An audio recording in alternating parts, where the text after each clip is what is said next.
जय हिंद everyone. So welcome to waking classes. जितने भी बच्चे finance account assistant JKSSB exam के लिए प्रिपेयर कर रहे थे, हमने एक अकाउंटेंसी की मैराथन सेशन सीरीज स्टार्ट की थी, जिसमें 5 मैराथन सेशन हम ऑलरेडी कवर कर चुके हैं। ठीक है, अगर मैं आपको बताऊं, उसमें हमने आपके सिलेबस के अकॉर्डिंग जो पहला टॉपिक है, पहला टॉपिक कौन सा आपके सिलेबस में, introduction to financial accounting and terms, उसको कंप्लीट कर लिया है। Second, accounting question in general, उसको कंप्लीट कर लिया है। थर्ड जो आपका था वाउचर अप्रोच इन अकाउंटिंग, उसको कंप्लीट कर दिया। आपका टॉपिक नंबर 7 लेजर अकाउंट्स, वो भी कंप्लीट हो गया। टॉपिक नंबर 10 आपका जो है ट्रायल बैलेंस, वो भी कंप्लीट। 11 जो है ट्रेडिंग अकाउंट, वो भी कंप्लीट। टॉपिक 12 आपका जो प्रॉफिट एंड लॉस अकाउंट और बैलेंस शीट, वो भी कंप्लीट। और topic 14 PFMS public financial management system, ये भी कंप्लीट हो गए। इतने टॉपिक्स हम ऑलरेडी अपने 5 मैराथन सेशन में कर चुके हैं। ठीक है, और अकाउंटेंसी के आने वाले 1 ये और 4 इसके बाद, मतलब टोटल 10 मैराथन सेशन में पूरी अकाउंटेंसी कंप्लीट करेंगे। तो प्लेलिस्ट यूट्यूब में अवेलेबल है, पहले वाले सेशंस आप अच्छे से साथ साथ कंप्लीट करो।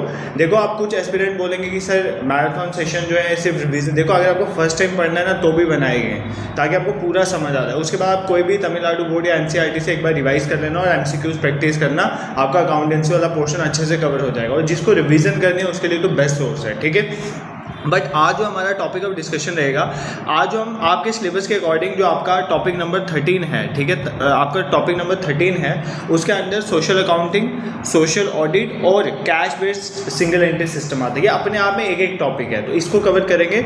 उसके साथ जो आपका सिलेबस है उसमें जो टॉपिक नंबर 8 है, उसमें फाइनेंशियल ऑडिट आता है, उसको भी कवर करेंगे। ठीक है, तो आज मेनली हमारा थ्योरेटिकल पोर्शन रहेगा, बट जो हमारा cash based single entry system है, वहाँ पर स्टेटमेंट ऑफ अफेयर्स मेथड और statement of profit and loss कैसे निकालते हैं वो हम सीखेंगे। ठीक है, बिना कोई टेंशन के आराम से पढ़ना, ये सारी चीज़ें इसी क्लास में कवर हो जाएंगी, बस आपने ध्यान से सुनना है। ये सब चीज़ें आपको ऑलरेडी आती हैं। देखो, हमने पढ़ा फाइनेंशियल अकाउंटिंग। फाइनेंशियल अकाउंटिंग हमने पहले पढ़ी पूरी। ठीक है, फाइनेंशियल अकाउंटिंग में हम कंपनी के फाइनेंस देखते थे, उसकी इनकम स्टेटमेंट निकालते थे, प्रॉफिट एंड लॉस देखते थे, क्या हुआ, ये सब चीज़ें हमने कवर करी।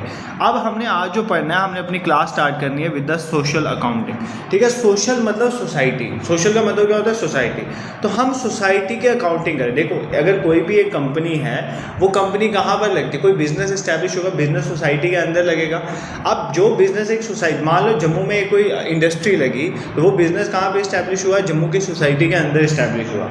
अब हम देखेंगे कि उस बिजनेस का, उस इंडस्ट्री का जम्मू की सोसाइटी पे क्या असर है। तो पॉजिटिव असर भी हो सकता है, नेगेटिव असर भी हो सकता है। पॉजिटिव असर मतलब जॉब क्रिएट करेगा, ठीक है, एम्प्लॉयमेंट क्रिएशन होगी उसकी वजह से, ठीक है, इंफ्रास्ट्रक्चर बनेगा, मे बी वो इंडस्ट्री जो है हेल्थ के लिए पैसा दे, एजुकेशन वहाँ पर बढ़े। ठीक है, तो ये सारे हो गए पॉजिटिव इफेक्ट। नेगेटिव इफेक्ट, उस इंडस्ट्री की वजह से पोल्यूशन हो सकता है, तो इन्वायरमेंट में इफेक्ट होगा, लोगों की हेल्थ डिग्रेड हो जाएगी, हेल्थ हैजर्ड्स हो सकते हैं। ठीक है, और नेचुरल रिसोर्सेज को वो डिप्लीट कर सकता है। तो मतलब हम सोशल अकाउंटिंग में क्या करते हैं कि हम ये मान के चलते हैं कि कोई भी बिजनेस जो है वो कहाँ पर रन करता है, कोई भी बिजनेस जो है वो एक society, with in society he run करेगा।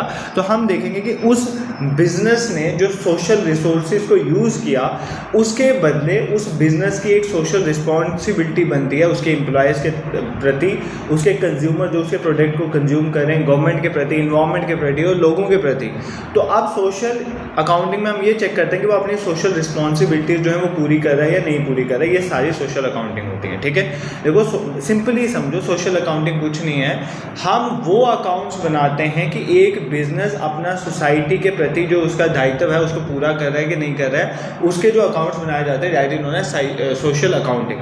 मतलब यहाँ पर जो इसको सोशल अकाउंटिंग को नॉन फाइनेंशियल रिपोर्टिंग भी कहते हैं, क्योंकि यहाँ पे फाइनेंशियल मैटर नहीं देखा जा रहा कि उस कंपनी ने कितना प्रॉफिट किया, ये नहीं देखा जा रहा। हम यहाँ पर ये देखते हैं कि कोई कंपनी जो है, जो बिजनेस है, उसका जो उसने प्रोडक्ट बनाया, उसका बेनिफिट सोसाइटी में कितना हुआ या उसका लॉस कितना हुआ। ठीक है, हमारे 2 वर्ड यूज होते हैं, एक चीज़ होती है सोशल कॉस्ट, ठीक है, ध्यान से समझना, एक चीज़ होती है सोशल कॉस्ट और एक चीज़ होती है सोशल बेनिफिट। हम सोशल अकाउंटिंग में यही 2 चीज़ें चेक करते हैं। ठीक है, सोशल कॉस्ट मतलब उस बिज़नेस का सोसाइटी पे कॉस्ट कितना बढ़ा। मान लो उस बिज़नेस ने पोल्यूशन किया, तो ये नेगेटिव इम्पैक्ट सोशल कॉस्ट में आता है, नेगेटिव इम्पैक्ट क्या हुआ सोसाइटी पे। ठीक है, मान लो उसकी वजह से हेल्थ इश्यूज़ आए, मान लो उसकी वजह से इन्वायरमेंट डिग्रेड हुआ। ठीक है, ये सारे किसके अंदर आते हैं, सोशल कॉस्ट। मतलब सोशल अकाउंटिंग में हम सोशल कॉस्ट और सोशल बेनिफिट निकालते हैं। तो सोशल बेनिफिट मतलब पॉजिटिव इम्पैक्ट क्या हुआ सोसाइटी में। मान लो उस बिज़नेस ने एजुकेशन कुछ क्रिएट करी, ठीक है, मान लो उस बिज़नेस ने हेल्थ में जो है वो इंपॉर्टेंट रोल प्ले किया, कोई मान लो कैंसर, मान लो खान सर की अकेडमी उन्होंने कैंसर हॉस्पिटल बना दी, तो वो उसका हेल्थ के सेक्टर में जो है इम्पैक्ट है। जैसे मान लो असम फ्लड्स आए तो फिजिक्स वाले ने वहाँ पर जो कंट्रीब्यूशन, तो मतलब ये सारी चीज़ें सोशल बेनिफिट में आती हैं कि कोई एक कंपनी का पॉजिटिव इम्पैक्ट क्या है सोसाइटी में, तो वो सोशल बेनिफिट, और नेगेटिव इम्पैक्ट क्या है, डेट इज सोशल कॉस्ट। ठीक है, यहाँ पर सोशल अकाउंटिंग में यही देखते हैं। अब सोशल अकाउंटिंग को डिफरेंट नामों से बुलाया जाता है, मैं थोड़ा थोड़ा नाम बता देता हूँ। सोशल अकाउंटिंग को सोशल रिस्पॉन्सिबिलिटी अकाउंटिंग भी कहते हैं, ठीक है, social responsibility accounting, corporate social responsibility, corporate social responsibility reporting भी कहते हैं। कॉर्पोरेट सोशल रिस्पॉन्सिबिलिटी क्या होता है, कॉर्पोरेट मान लो कोई भी कंपनी है, उसका सोशल रिस्पॉन्सिबिलिटी है कि वो अपने बिजनेस से कुछ पैसा, अभी मैं बताऊंगा कितना पैसा जो है समाज में लगाएगा, मान लो हेल्थ के लिए लगाएगा, एजुकेशन के लिए लगाएगा।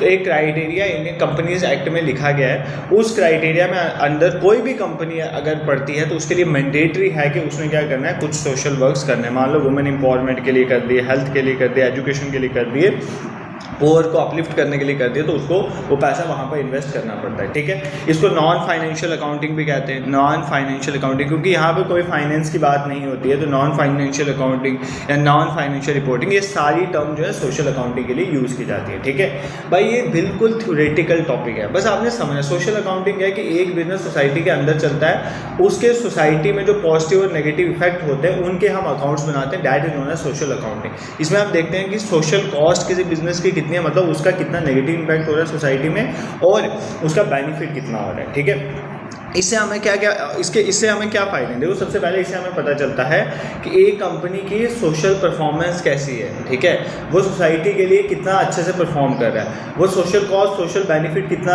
कर पा रहा है। ठीक है, उसकी सोशल कॉस्ट जितनी कम है इतनी कंपनी अच्छी है, और सोशल बेनिफिट जितने ज़्यादा उतना फ़ायदा है। क्या वो जो है कॉर्पोरेट सोशल रिस्पॉन्सिबिलिटी में जो मैंडेटरी चीज़ है वो कर पा रहा है कि नहीं कर पा रहा, क्या वो सस्टेनेबल डेवलपमेंट कर पा रहा है या नहीं कर पा रहा है। मतलब सस्टेनेबल डेवलपमेंट एक ऐसी डेवलपमेंट होती है जिसमें प्रेजेंट की नीड तो पूरी हो बट हम फ्यूचर जनरेशन के लिए भी बचा के रखें। ठीक है, ये सारी चीज़ें इसके अंदर आ जाती हैं।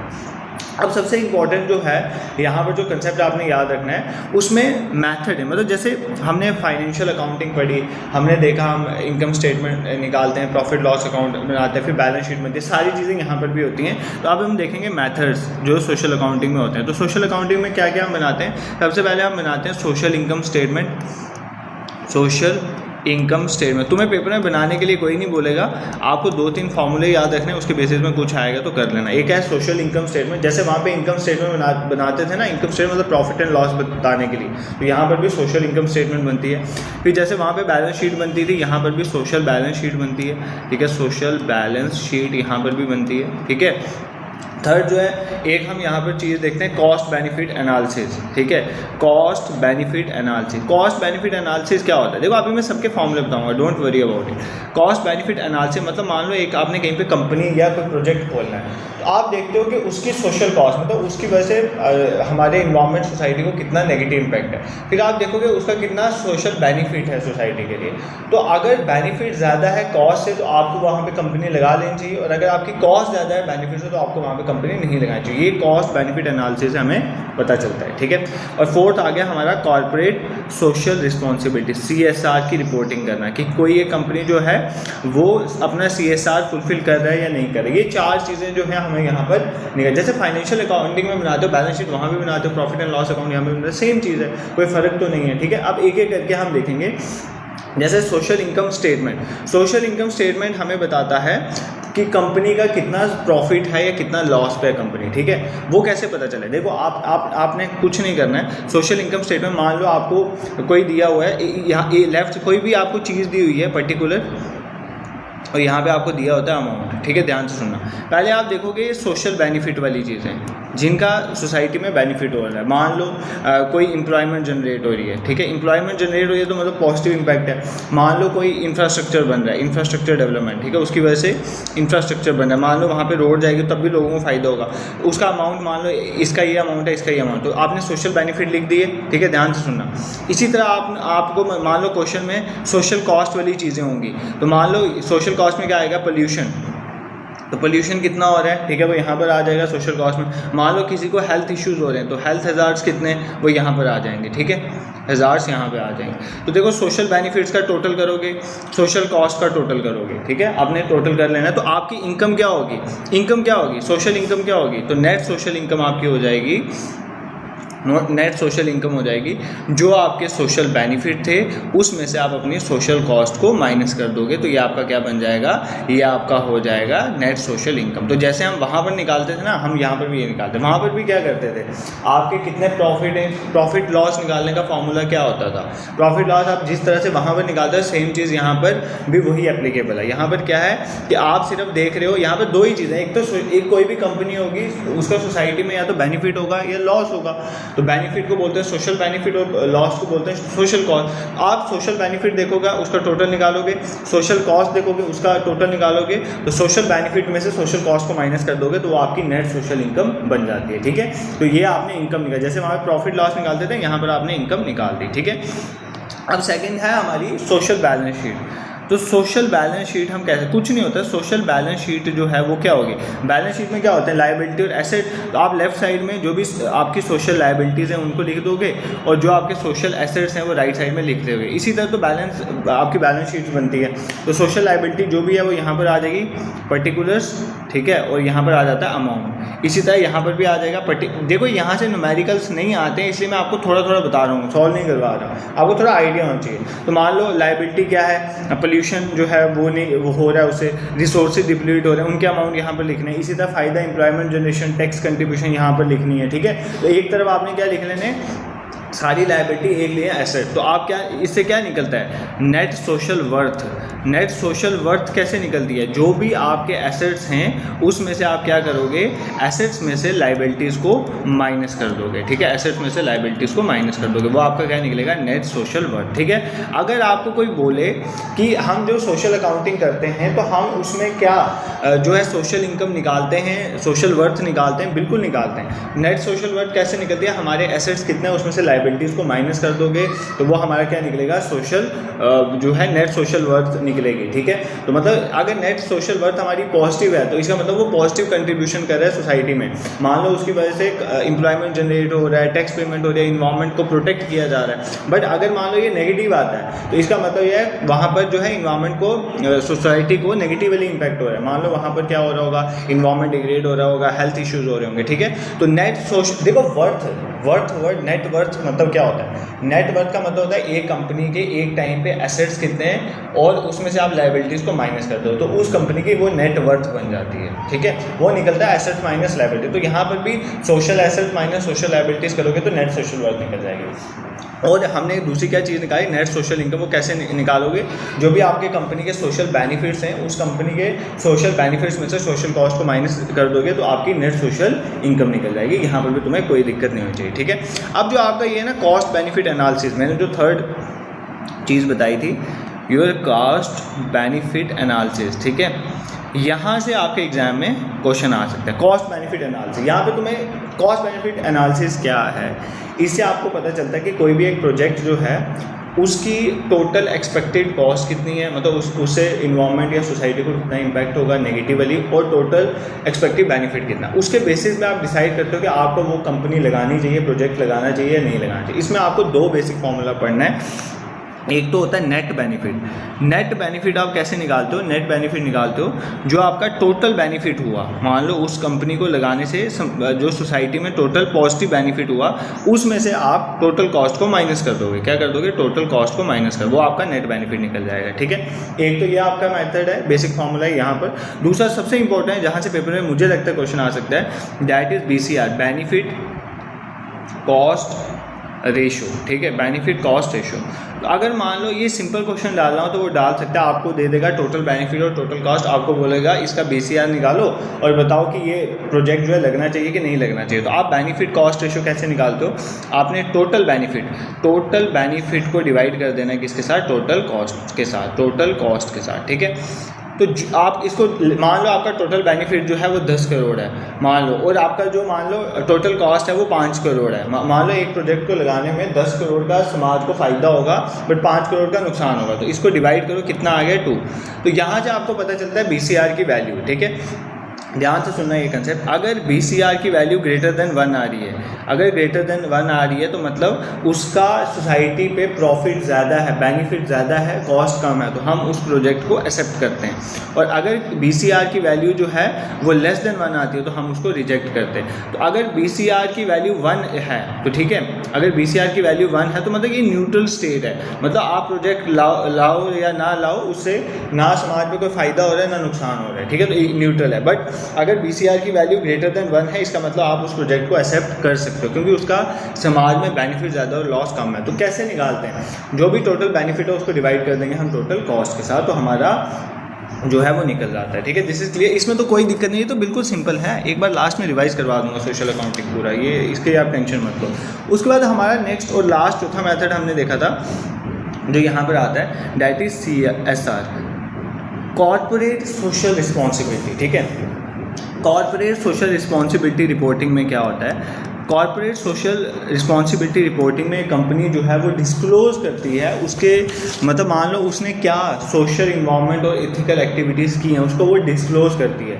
मान लो उसने हेल्थ के लिए कुछ किया है, वो बताएगी कि हमने हेल्थ के लिए मान लो इतने गवर्नमेंट स्कूल्स को फ़ायदा दिया, इन्वायरमेंट प्रोटेक्ट करने के लिए अगर पेड़ लगाएं तो बताएगी, वुमेन की एम्पावरमेंट के लिए कुछ किया वहाँ पे बताएगी, रूरल डेवलपमेंट के लिए कुछ किया वो कॉर्पोरेट सोशल रिस्पॉन्सिबिलिटी रिपोर्टिंग में बताता है। अब सबसे इंपॉर्टेंट जो आपके एग्जाम ओरिएंटेड यहाँ पर चीज़ें हैं उसमें ये है कि क्या कंपनीज़ के लिए मैंडेटरी है कि उनको CSR करना ही पड़ता है, ठीक है। क्या अब अवेकनिंग क्लासेस के लिए मैंडेटरी है कि वो CSR करेगा कि नहीं करेगा, ठीक है। अवेकनिंग क्लासेस के लिए मैंडेटरी नहीं है, क्यों, क्योंकि ध्यान से सुनो, जो कंपनी एक्ट है, ठीक है, कंपनी एक्ट जो है, कंपनीज़ एक्ट कब आया था, कंपनीज़ एक्ट 2013 में। 2013 का जो कंपनीज़ एक्ट है उसके तहत कोई भी कंपनी, ध्यान से सुनना, इसके तहत कोई भी कंपनी, मैं 3 चीज़ें लिखूँ, इसमें से कोई भी चीज़ अगर सेटिस्फाई हो तो उसको मैंडेटरी है। जिसकी नेटवर्थ ग्रेटर देन 500 करोड़ है, ये इक्वल भी हो सकती है, तो जिसकी नेटवर्थ 500 करोड़ से ऊपर है या 500 करोड़ भी है। सेकंड, जिसका टर्नओवर जो है 1000 करोड़ है या इससे ऊपर है, और जिसका नेट प्रॉफिट कंपनी का, जिस कंपनी का नेट प्रॉफिट 5 करोड़ से ज़्यादा है या 5 करोड़ है, ठीक है। मतलब क्या है, मान लो 2026 में, ध्यान से सुनना, 2026 में मुझे देखना है कि कोई कंपनी अपने CSR को फुलफिल करेगी कि नहीं करेगी, उसके लिए मैंडेटरी है या नहीं है, तो मैं उसका प्रीसीडिंग ईयर जाऊंगा, 2025 में उस कंपनी की स्टेटमेंट निकालूंगा, फाइनेंशियल स्टेटमेंट, फाइनेंशियल अकाउंट निकालूंगा। मैं देखूंगा कि अगर उस कंपनी की नेटवर्थ 500 करोड़ से ऊपर बन रही है, या देखूंगा उसका टर्नओवर 1000 करोड़ से ऊपर बन रहा है, या देखूंगा नेट, इनमें से कोई भी एक कंडीशन सेटिस्फाई हो जाएगी, तो उस कंपनी को क्या करना पड़ेगा, कॉर्पोरेट सोशल रिस्पॉन्सिबिलिटी पूरी करनी पड़ेगी। अब वो कितना देगी, अब कितना पैसा देगी, ये जो उसका प्रॉफिट है ना उसका 2% जो है उसको कॉर्पोरेट सोशल रिस्पॉन्सिबिलिटी के लिए लगाना पड़ता है, ठीक है। मान लो कैसे करते हैं, ध्यान से समझो इस कंसेप्ट को। देखो अगर मैं बात कर रहा हूँ 2000, मान लो एक कंपनी है 2026, तो मैं क्या करूँगा, उसके पीछे वाले 3 फाइनेंशियल ईयर को देखूँगा, 2023 को, 2024 को, 2025 को। इन तीनों साल में मान लो इसका जो भी प्रॉफिट आएगा, इस साल में मान लो इसका X प्रॉफिट है, इस साल में Y, इसका Z, इसका मैं एवरेज निकालूंगा, X + Y + Z / 3। इसका जो एवरेज आएगा ना, उसका जो इसका एवरेज आएगा उसका 2%, मान लो इसका एवरेज आया 100 करोड़, ठीक है, इसका 2% कितना होगा, 2 करोड़। तो 2 करोड़ जो है मैं किस में दूंगा, 2 करोड़ में कॉर्पोरेट सोशल रिस्पॉन्सिबिलिटी में दूंगा, ठीक है। वापस सुनो, कन्फ्यूज़न नहीं रखना, ये कॉर्पोरेट सोशल रिस्पॉन्सिबिलिटी मैंडेटरी है, पहली बात, वॉलंटरी नहीं है, मैंडेटरी है। क्या है, मैंडेटरी, करना ही पड़ता है। बट कौन सी कंपनीज को करना पड़ेगा, तो अब अवेकनिंग क्लासेस को नहीं करना पड़ा, अवेकनिंग क्लासेस नेटवर्थ 500 करोड़ से ऊपर है, या टर्नओवर 1000 करोड़ से ऊपर है, या नेट प्रॉफिट 5 करोड़ से ऊपर, ऐसा नहीं है। तो अब मैं बताता हूँ, हम तो कर ही CSR है। अब देखो सबसे इंपॉर्टेंट चीज़ आपको ये याद रखनी है कि जो आपका कंपनीज एक्ट 2013 का वो बोलता है, मानो कोई कंपनी है, उसका मान लो इस साल आप चेक कर रहे हो तो पिछले साल में देखो अगर उसकी नेटवर्थ 500 करोड़ से ऊपर है, या उसका, या मतलब अगर उसमें से दूसरी चीज़, कोई भी तीनों में से चीज़ सेटिस्फाई हुई तो उसको CSR देना ही पड़ेगा, या उसका टर्नओवर 1000 करोड़ से ऊपर है, या उसका नेट प्रॉफिट 5 करोड़ से ऊपर है, तो उस कंपनी को क्या करना पड़ेगा, अपने पिछले 3 सालों का प्रॉफिट देखना है। 3 सालों के प्रॉफिट का जो एवरेज आएगा, मान लो उसके पीछे तीनों साल का प्रॉफिट जो है वो 10-10 करोड़ है, तो उसका एवरेज भी 10 करोड़ ही होगा, ठीक है। उस 10 करोड़ का जो 2% होगा वो उसको किस पे लगाना है, कॉर्पोरेट सोशल रिस्पॉन्सिबिलिटी पे लगाना है, ठीक है। मान लो एजुकेशन के लिए, हेल्थ के लिए देना, this is all about your corporate social responsibility. अब आप बोलोगे कि सर आपने ये तो बता दिया नेटवर्थ 500 करोड़ से ऊपर, टर्नओवर 1000, बट हमें पता ही नहीं नेटवर्थ क्या होती है, हमें पता ही नहीं टर्नओवर क्या होता है, प्रॉफिट तो चलो सबको पता है, ठीक है। देखो सबसे पहली बात, नेटवर्थ मैंने आपको बता दिया, वर्थ कभी भी निकालनी हो, वर्थ क्या होती है किसी कंपनी की, उसके एसेट में से उसकी लायबिलिटी को माइनस कर दो। मेरी एक कंपनी है, मेरे पास मान लो इस कंपनी में एक टैब है, लैपटॉप है, ये सब मेरे एसेट्स हैं, बट मान लो मैंने किसी से उधार लिया हुआ है कोई चीज़, ठीक है, उधार लेके मैं काम करता हूँ, तो वो मेरी लायबिलिटी है, तो एसेट में से लायबिलिटी में माइनस करूँगा, तो अगर मेरे पास 20 करोड़ का वर्थ है तो वो मेरी वर्थ निकलेगी। टर्नओवर क्या होता है, टर्नओवर का मतलब होता है कि मान लो एक साल में कोई कंपनी कितनी सेल कर रही है, मतलब ग्रॉस रेवेन्यू कितना कमा रही है, उसको बोलते हैं टर्नओवर, ठीक है। सेल कितने की कर रही है, सिर्फ सेल कितने कर रही है, उसमें प्रॉफिट नहीं देख रहा, प्रॉफिट थोड़ी। अब किसी कंपनी का प्रॉफिट जो 1000 करोड़ होगा क्या एक साल में, बहुत कम कंपनीज हैं, इतना ज़्यादा थोड़ी होगा। ये होता है टोटल सेल कितनी हो रही है साल में, तो वो होता है टर्नओवर, ठीक है, या हम बोल सकते हैं ग्रॉस रेवेन्यू। बट इसमें सारे लॉसेज माइनस करके फिर लास्ट में हमारा क्या निकलता है, प्रॉफिट निकलता है। तो प्रॉफिट तो आपको पता है 5 करोड़ से। I hope this is clear to you. ये आपका मेन सोशल अकाउंटिंग था, इसमें हमने 4 चीज़ें इंपॉर्टेंट, मैं अभी रिवाइज करवा दूँगा, बट पहले इसको कंप्लीट कर लेते हैं, इसके बेनिफिट वगैरह देख के, ठीक है। अब सोशल अकाउंटिंग के क्या फ़ायदे हैं, एक तो उस कंपनी की कॉर्पोरेट इमेज बनती है कि वो कॉर्पोरेट सेक्टर में क्या कर रहा है, ठीक है। दूसरा, एक एथिक्स भी कहते हैं ना भाई, कि अगर तुम पोल्यूशन कर रहे हो तो थोड़ा समाज को दे के भी जाओ, तो उसमें भी करता है, ठीक है। ये सब चीज़ें इसके एडवांटेजेस हैं। अब सिर्फ मतलब प्रॉफिट ओरिएंटेड नहीं है, सोशल अकाउंटिंग जो है वो पब्लिक ओरिएंटेड है, समाज ओरिएंटेड है, ठीक है। दूसरी बात, इसके कोई लिमिटेशन क्या है, मान लो कोई इसका जैसे वहाँ पर स्टैंडर्ड फॉर्मेट है ना, इसका कोई भी स्टैंडर्ड फॉर्मेट नहीं है, लैक ऑफ स्टैंडर्ड फॉर्मेटिंग, कोई भी इसका स्टैंडर्ड फॉर्मेट नहीं है कि इसी फॉर्मेट में बनाना है, ठीक है। और कुछ कंपनी जो है इसको जो है सेटिस्फाई नहीं करती हैं, ठीक है। और दूसरा इंपॉर्टेंट चीज़ है, सोशल कॉस्ट और सोशल बेनिफिट को मेज़र करना डिफ़िकल्ट है ना, कि समाज में कितना बेनिफिट हो रहा है, कितना नुकसान, कैसे मेज़र करोगे, तो ये थोड़ा डिफ़िकल्ट टास्क है, ठीक है। और देखो इसमें सोशल अकाउंटिंग और जो फाइनेंशियल, इसमें मेनली फ़र्क पता क्या है, जो आपका फाइनेंशियल अकाउंटिंग है ना, फाइनेंशियल अकाउंटिंग की बात करें, फाइनेंशियल अकाउंटिंग आपका सिर्फ प्रॉफिट लॉस की बात करता है। फाइनेंशियल अकाउंटिंग जो है उसमें सोशल इम्पैक्ट नहीं देखा जाता, बट सोशल इम्पैक्ट यहाँ पर देखा जाता है। फाइनेंशियल अकाउंटिंग से फ़र्क सिर्फ ज़्यादातर किसको पड़ता है, ऑनर को, क्योंकि उन्हें पैसा कमाना है, ठीक है, या किसी ने पैसा उसमें इन्वेस्ट किया हुआ है। बट फाइनेंशियल अकाउंटिंग में ऐसा नहीं है, इसमें ओवरऑल सोसाइटी को इम्पैक्ट होता है, पूरी सोसाइटी, पूरे स्टेक होल्डर। मान लो स्टेक होल्डर कौन, देखो मान लो एक कंपनी है, उस कंपनी में एम्प्लॉय हैं तो उसको भी फ़र्क पड़ेगा। इस कंपनी में मान लो ऑनर है, देखो एम्प्लॉय को कैसे फ़र्क पड़ेगा, एम्प्लॉय के लिए अच्छी अगर फैसिलिटीज़ नहीं होंगी, अगर मान लो एम्प्लॉय बीमार हो जाता है तो उसको मेडिकल ट्रीटमेंट नहीं मिल रहा है कंपनी में, तो वो उसकी सोशल अकाउंटिंग के अंदर आएगा, ठीक है। फाइनेंशियल अकाउंटिंग में ही देखा जाएगा उसको मेडिकल ट्रीटमेंट मिल रहा है कि नहीं मिल रहा है, ठीक है। तो ये सारा उसको एम्प्लॉय। फिर कंज्यूमर को क्या फ़ायदा है, कंज्यूमर को ये है कि एक कंपनी की सोशल रिस्पॉन्सिबिलिटी बनती है कि वो क्वालिटी प्रोडक्ट दे, मतलब कंज्यूमर भी यहाँ से इम्पैक्ट होगा। बट फाइनेंशियल अकाउंटिंग में उसको प्रॉफिट से लेना देना है, उसको कोई लेना देना है समाज में क्या है, ठीक है। तो मान लो जो फाइनेंशियल अकाउंटिंग है सिर्फ उसको मनी का है, तो मॉनिटरी यहाँ पे देखा जाता है, यहाँ पे मॉनिटरी के साथ नॉन मॉनिटरी भी होता है, प्लस नॉन मॉनिटरी भी होता है, किसमें, सोशल अकाउंटिंग में, ठीक है। अब यार तुम बोलोगे अगर सर आप सब कुछ लिखा नहीं रही, तो भाई सारा बुक में लिखा हुआ है, आप NCERT उठा लेना, आप तमिलनाडु बोर्ड में सब वहाँ से क्लियर हो जाए, बट तुम समझो यार ये सब्जेक्ट समझने वाला है, समझ के नंबर लेने वाला है, ठीक है। तो ये सारे हमारे पास सोशल अकाउंटिंग और उसके बेनिफिट्स वगैरह हमने देख लिए। एक बार तुम बोलते हो तो मैं इसको पूरा आपको रिवाइज करवा देता हूँ, फिर हम मूव करेंगे टुवर्ड्स और next topic, that is financial audit, ठीक है।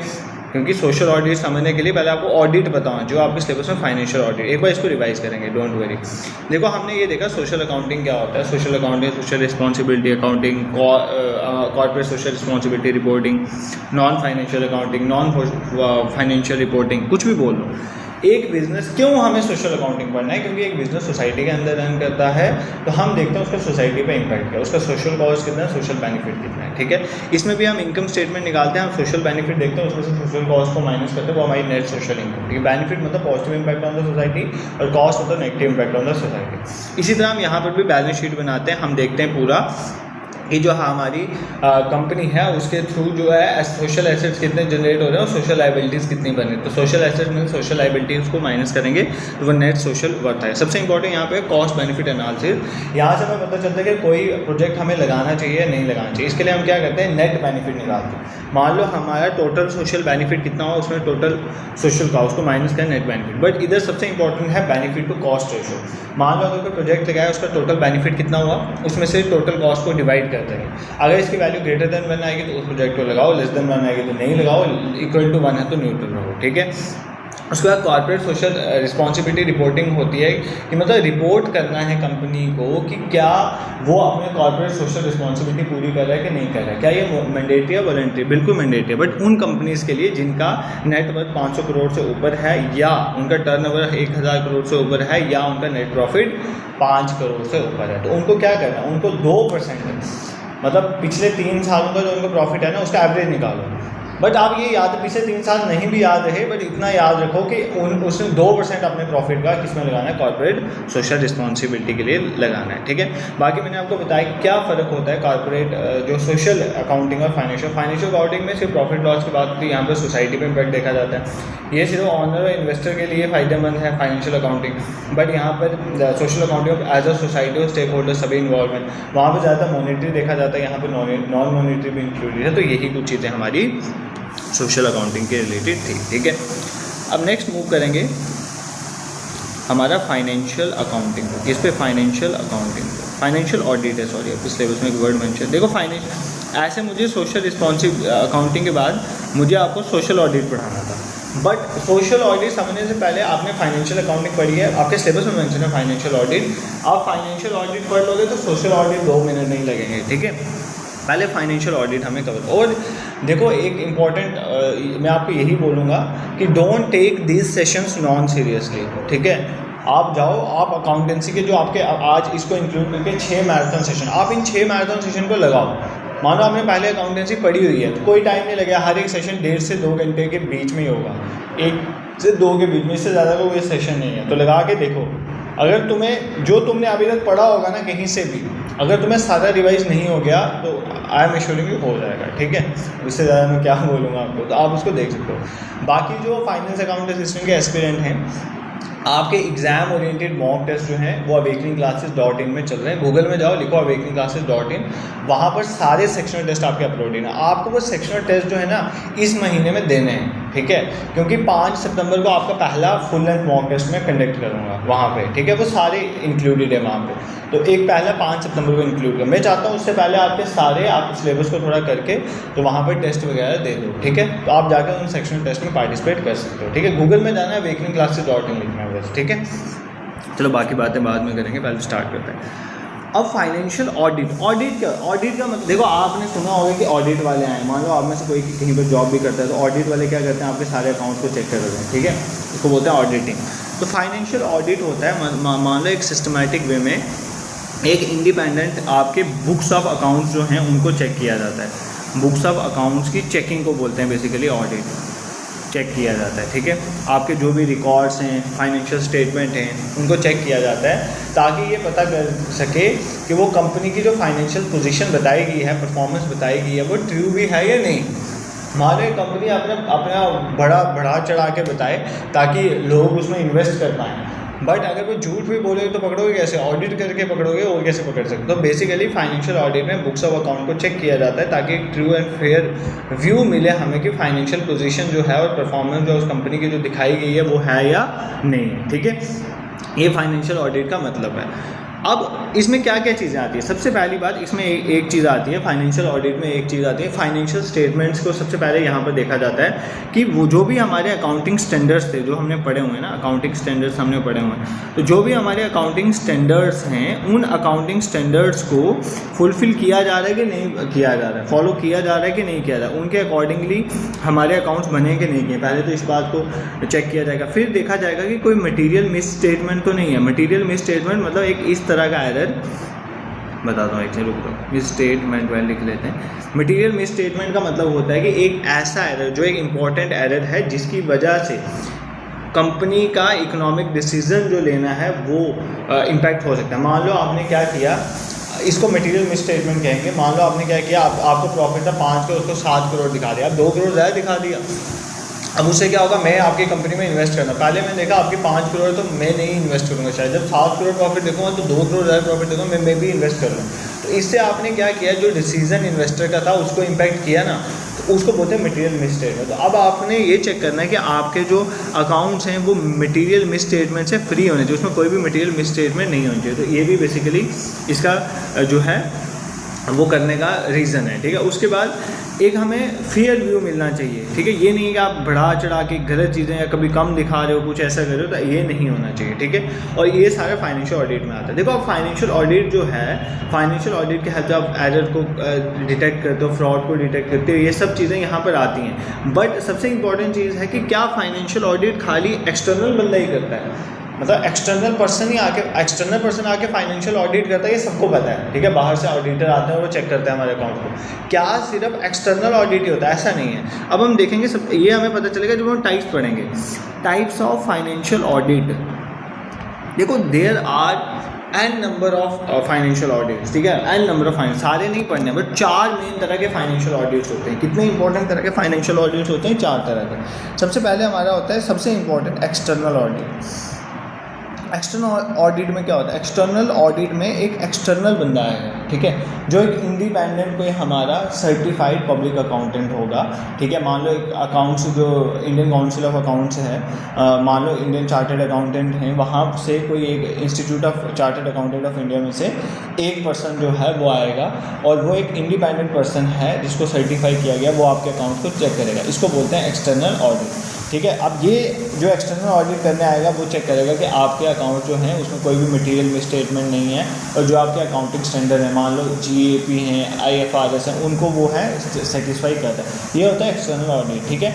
और जो भी कंपनीज, पब्लिक कंपनीज होती हैं ना, पब्लिक कंपनीज़ के लिए ये मैंडेटरी होता है कि एक्सटर्नल ऑडिट कराएं। तो भाई जब तक तुम एक्सटर्नल ऑडिट नहीं करवाओगे तो आपको क्या पता चलेगा कि मतलब आपके अकाउंट जो है करेगा। आपने अंदर से ही कोई बंदे को इसे ऑडिट करवा दिया तो वो तो गलत भी बता सकता है। तो एक्सटर्नल ऑडिट में आपने याद रखना कि एक इंडिपेंडेंट सर्टिफाइड पर्सन जो है वो आएगा और वो आपकी फाइनेंशियल स्टेटमेंट को चेक करेगा। इसको बोलते हैं एक्सटर्नल ऑडिट। अब एक होता है इंटरनल ऑडिट। अब ऐसा थोड़ी है कि कंपनी सिर्फ एक्सटर्नल ऑडिट पे ही डिपेंड करती है। अब कंपनी खुद में भी तो इंटरनली भी तो ऑडिट करवाती होगी ना चीज़ों का। मानो बीच में कोई गफला कर रहा है तो उसको चेक तो करवाना है ना। तो ये इन हाउस टीम होती है, मतलब अंदर का ही कोई बंदा होता है, वो चेक करता है ताकि अपनी कंपनी की इफेक्टिवनेस बढ़े। हमें रिस्क मैनेजमेंट के बारे में पता कर सकें हम कि यहाँ चीज़ों में रिस्क है, इसको हमें मैनेज करना, कंट्रोल कर सकें। तो ये इंटरनली जो है कंट्रोल और ऑपरेशन, ताकि एफिशिएंसी बढ़े, उसके लिए होता है इंटरनल ऑडिट। मानो यार मेरी कंपनी है, तो अब मेरी कंपनी के बीच में घोटाला चल रहा है तो लॉस तो मेरा भी हो रहा है ना, तो मैं भी तो ऑडिट करवाऊंगा ना अपनी कंपनी के अंदर। वो इंटरनल ऑडिट के अंदर आता है, ठीक है। इंटरनल ऑडिट मैंडेटरी नहीं है, करवाते हैं कुछ नहीं करवाते हैं, बट करवाना चाहिए, ठीक है। उसके बाद जो important that is forensic audit, ठीक है, फॉरेंसिक ऑडिट। अब देखो फॉरेंसिक ऑडिट की बात तब कब आती है? जब मानो क्या हुआ कि मानो आपको कोई फाइनेंशियल क्राइम हुआ, ठीक है, फाइनेंशियल क्राइम घोटाला हो गया, उसके बाद फॉरेंसिक ऑडिट होता है। फॉरेंसिक जैसे फॉरेंसिक वाले आते हैं, जैसे मान लो कोई कहीं पे क्राइम हो तो फॉरेंसिक वाले आके टेस्टिंग। फॉरेंसिक ऑडिट का भी वही मतलब है, मान लो कोई क्राइम, फाइनेंशियल क्राइम हुआ तो एक स्पेशलाइज्ड जो इन्वेस्टिगेशन होती है उस फ्रॉड को अनकवर करने के लिए, कि मान लो उस घोटाले को सामने लाने के लिए, ठीक है। इसमें लीगल एविडेंसेस वगैरह कलेक्ट किए जाते हैं, ये सारा किसके अंदर आता है? फॉरेंसिक ऑडिट के अंदर आता है, ठीक है। फिर नेक्स्ट होता है हमारे पास कंप्लाइंस ऑडिट, ठीक है। ये 4 सबसे इंपॉर्टेंट तरह के, ऐसे और बहुत सारे हैं। एक है कंप्लाइंस ऑडिट। कंप्लाइंस मतलब क्या है? मान लो कंप्लाइंस का मतलब जो है जो भी स्पेसिफिक लॉज, रेगुलेशंस, ठीक है, पॉलिसीज़ वगैरह बनी है उस कंपनी की। कंपनी जब स्टार्ट होती है तो लॉज पॉलिसीज़ बनती हैं, तो क्या उन लॉज पॉलिसीज़ को जो कंपनी है वो इस प्रेजेंट टाइम पर सेटिस्फाई कर रही है या नहीं करे, उसके लिए कंप्लाइंस ऑडिट किया जाता है, ठीक है। ऐसे और भी बहुत सारे ऑडिट हैं, जैसे मैं आपको बता देता हूँ कुछ इंपॉर्टेंट ऑडिट्स और भी बता देते हैं, बट इंपॉर्टेंट यही 4 थे। जैसे पे रोल ऑडिट। पे रोल क्या होता है? देखो मान लो आप अगर मान लो गवर्नमेंट सेक्टर में जाओगे तो हर एक एम्प्लॉयज़ का डेटा होता है, तो उसका रिव्यू किया जाता है कि मान लो जो इस्टेब्लिशमेंट सेक्शन में काम होता है ना कि एम्प्लॉयज़ का डेटा, क्या एम्प्लॉयज़ की जो टैक्स में डिडक्शंस होनी चाहिए, टैक्स कंप्लाइंस वो फिल कर रहा है कि नहीं, डिडक्शन जो है वो फिल कर रहा है कि नहीं, ये सारी चीज़ें किस में होती हैं, पेरोल ऑडिट में होती हैं। ठीक है, एक होती है स्टैट्यूटरी ऑडिट। स्टैट्यूटरी का मतलब होता है बाय लॉ। मान लो कुछ ऐसे ऑडिट होते हैं जो बाय लॉ करने ही पड़ते हैं, मान लो बैंक के कुछ लॉज हैं उनके तहत आपका कोई ऑडिट होता है तो वो भी किसके अंदर है, स्टैट्यूटरी ऑडिट के अंदर आएगा। ठीक है, एक होता है टैक्स ऑडिट जो IRS वाले करते हैं। उसमें क्या होता है कि क्या आपकी कंपनी जो है वो टैक्स वगैरह फिल कर रही है, कि टैक्स रिटर्न्स वगैरह भर रही है कि नहीं भर रही है, टैक्स पेमेंट जो है वो अच्छे एक्यूरेटली की जा रही है कि नहीं, वो सारे टैक्स ऑडिट के अंदर आता है। ठीक है, उसके बाद एक ऑपरेशनल ऑडिट भी होता है, बट ये नहीं पूछेगा। ऑपरेशनल ऑडिट का मतलब क्या होता है? ऑपरेशनल ऑडिट वो ऑडिट होता है जिसमें देखा जाता है कि मान लो आपकी ऑर्गेनाइजेशन के जो ऑपरेटिंग जिस प्रोसीजर्स पे वो काम कर रही है तो वो एफिशिएंटली काम कर रही है कि नहीं, ऑपरेशनल ऑडिट में देखा जाता है। बट मेन आपके पास 4 ऑडिट थे जो मैंने आपको अच्छे से समझा दी। एक होता है एक्सटर्नल ऑडिट। एक्सटर्नल ऑडिट में क्या होता है कि हमारा एक एक्सटर्नल सर्टिफाइड पब्लिक अकाउंटेंट आता है और वो अकाउंट्स को चेक करता है और पब्लिक कंपनीज के लिए मैंडेटरी है। ठीक है, इंटरनल ऑडिट में क्या होता है, इंटरनली जो है वो कंपनी की एफिशिएंसी को इंप्रूव करने के लिए इंटरनल इन हाउस टीम बनाई जाती है, उसको बोलते हैं इंटरनल ऑडिट। फॉरेंसिक ऑडिट होती है, मान लो कोई फ्रॉड हुआ कंपनी में, उस फ्रॉड को अनकवर करना, उसको सामने लाना, वो काम होता है फॉरेंसिक ऑडिट का। कंप्लायंस ऑडिट होती है कि क्या एक कंपनी जो है जो भी उसके चीज़ें हैं कंप्लाइंस वाली उसको फॉलो कर रही है या नहीं कर रही है, वो हमारे पास किस में आता है, कंप्लाइंस। उसी तरह मैंने ऑपरेशनल ऑडिट बताया, payroll audit, statutory audit, tax audit, ये सारे भी मैंने आपको समझा दिए। ठीक है, अब फाइनेंशियल ऑडिटिंग करने के फ़ायदे क्या हैं, मतलब इसके क्या है। एक तो पहली बात, जो भी फाइनेंशियल अकाउंटिंग होगी वो इंडिपेंडेंट होनी चाहिए। ठीक है, इसमें ये नहीं है कि मान लो अगर कोई कंपनी का कोई रिश्तेदार आए तो वो उसको माफ़ कर दे या कोई ब्राइब ले ले, तो इंडिपेंडेंट होनी चाहिए। ठीक है, और एक ऑब्जेक्टिव वे में होनी चाहिए, मान लो एक बिना बायस के ऑब्जेक्टिव जो है ऑडिटिंग होनी चाहिए। ठीक है, ये वर्ड आप याद कर लेना।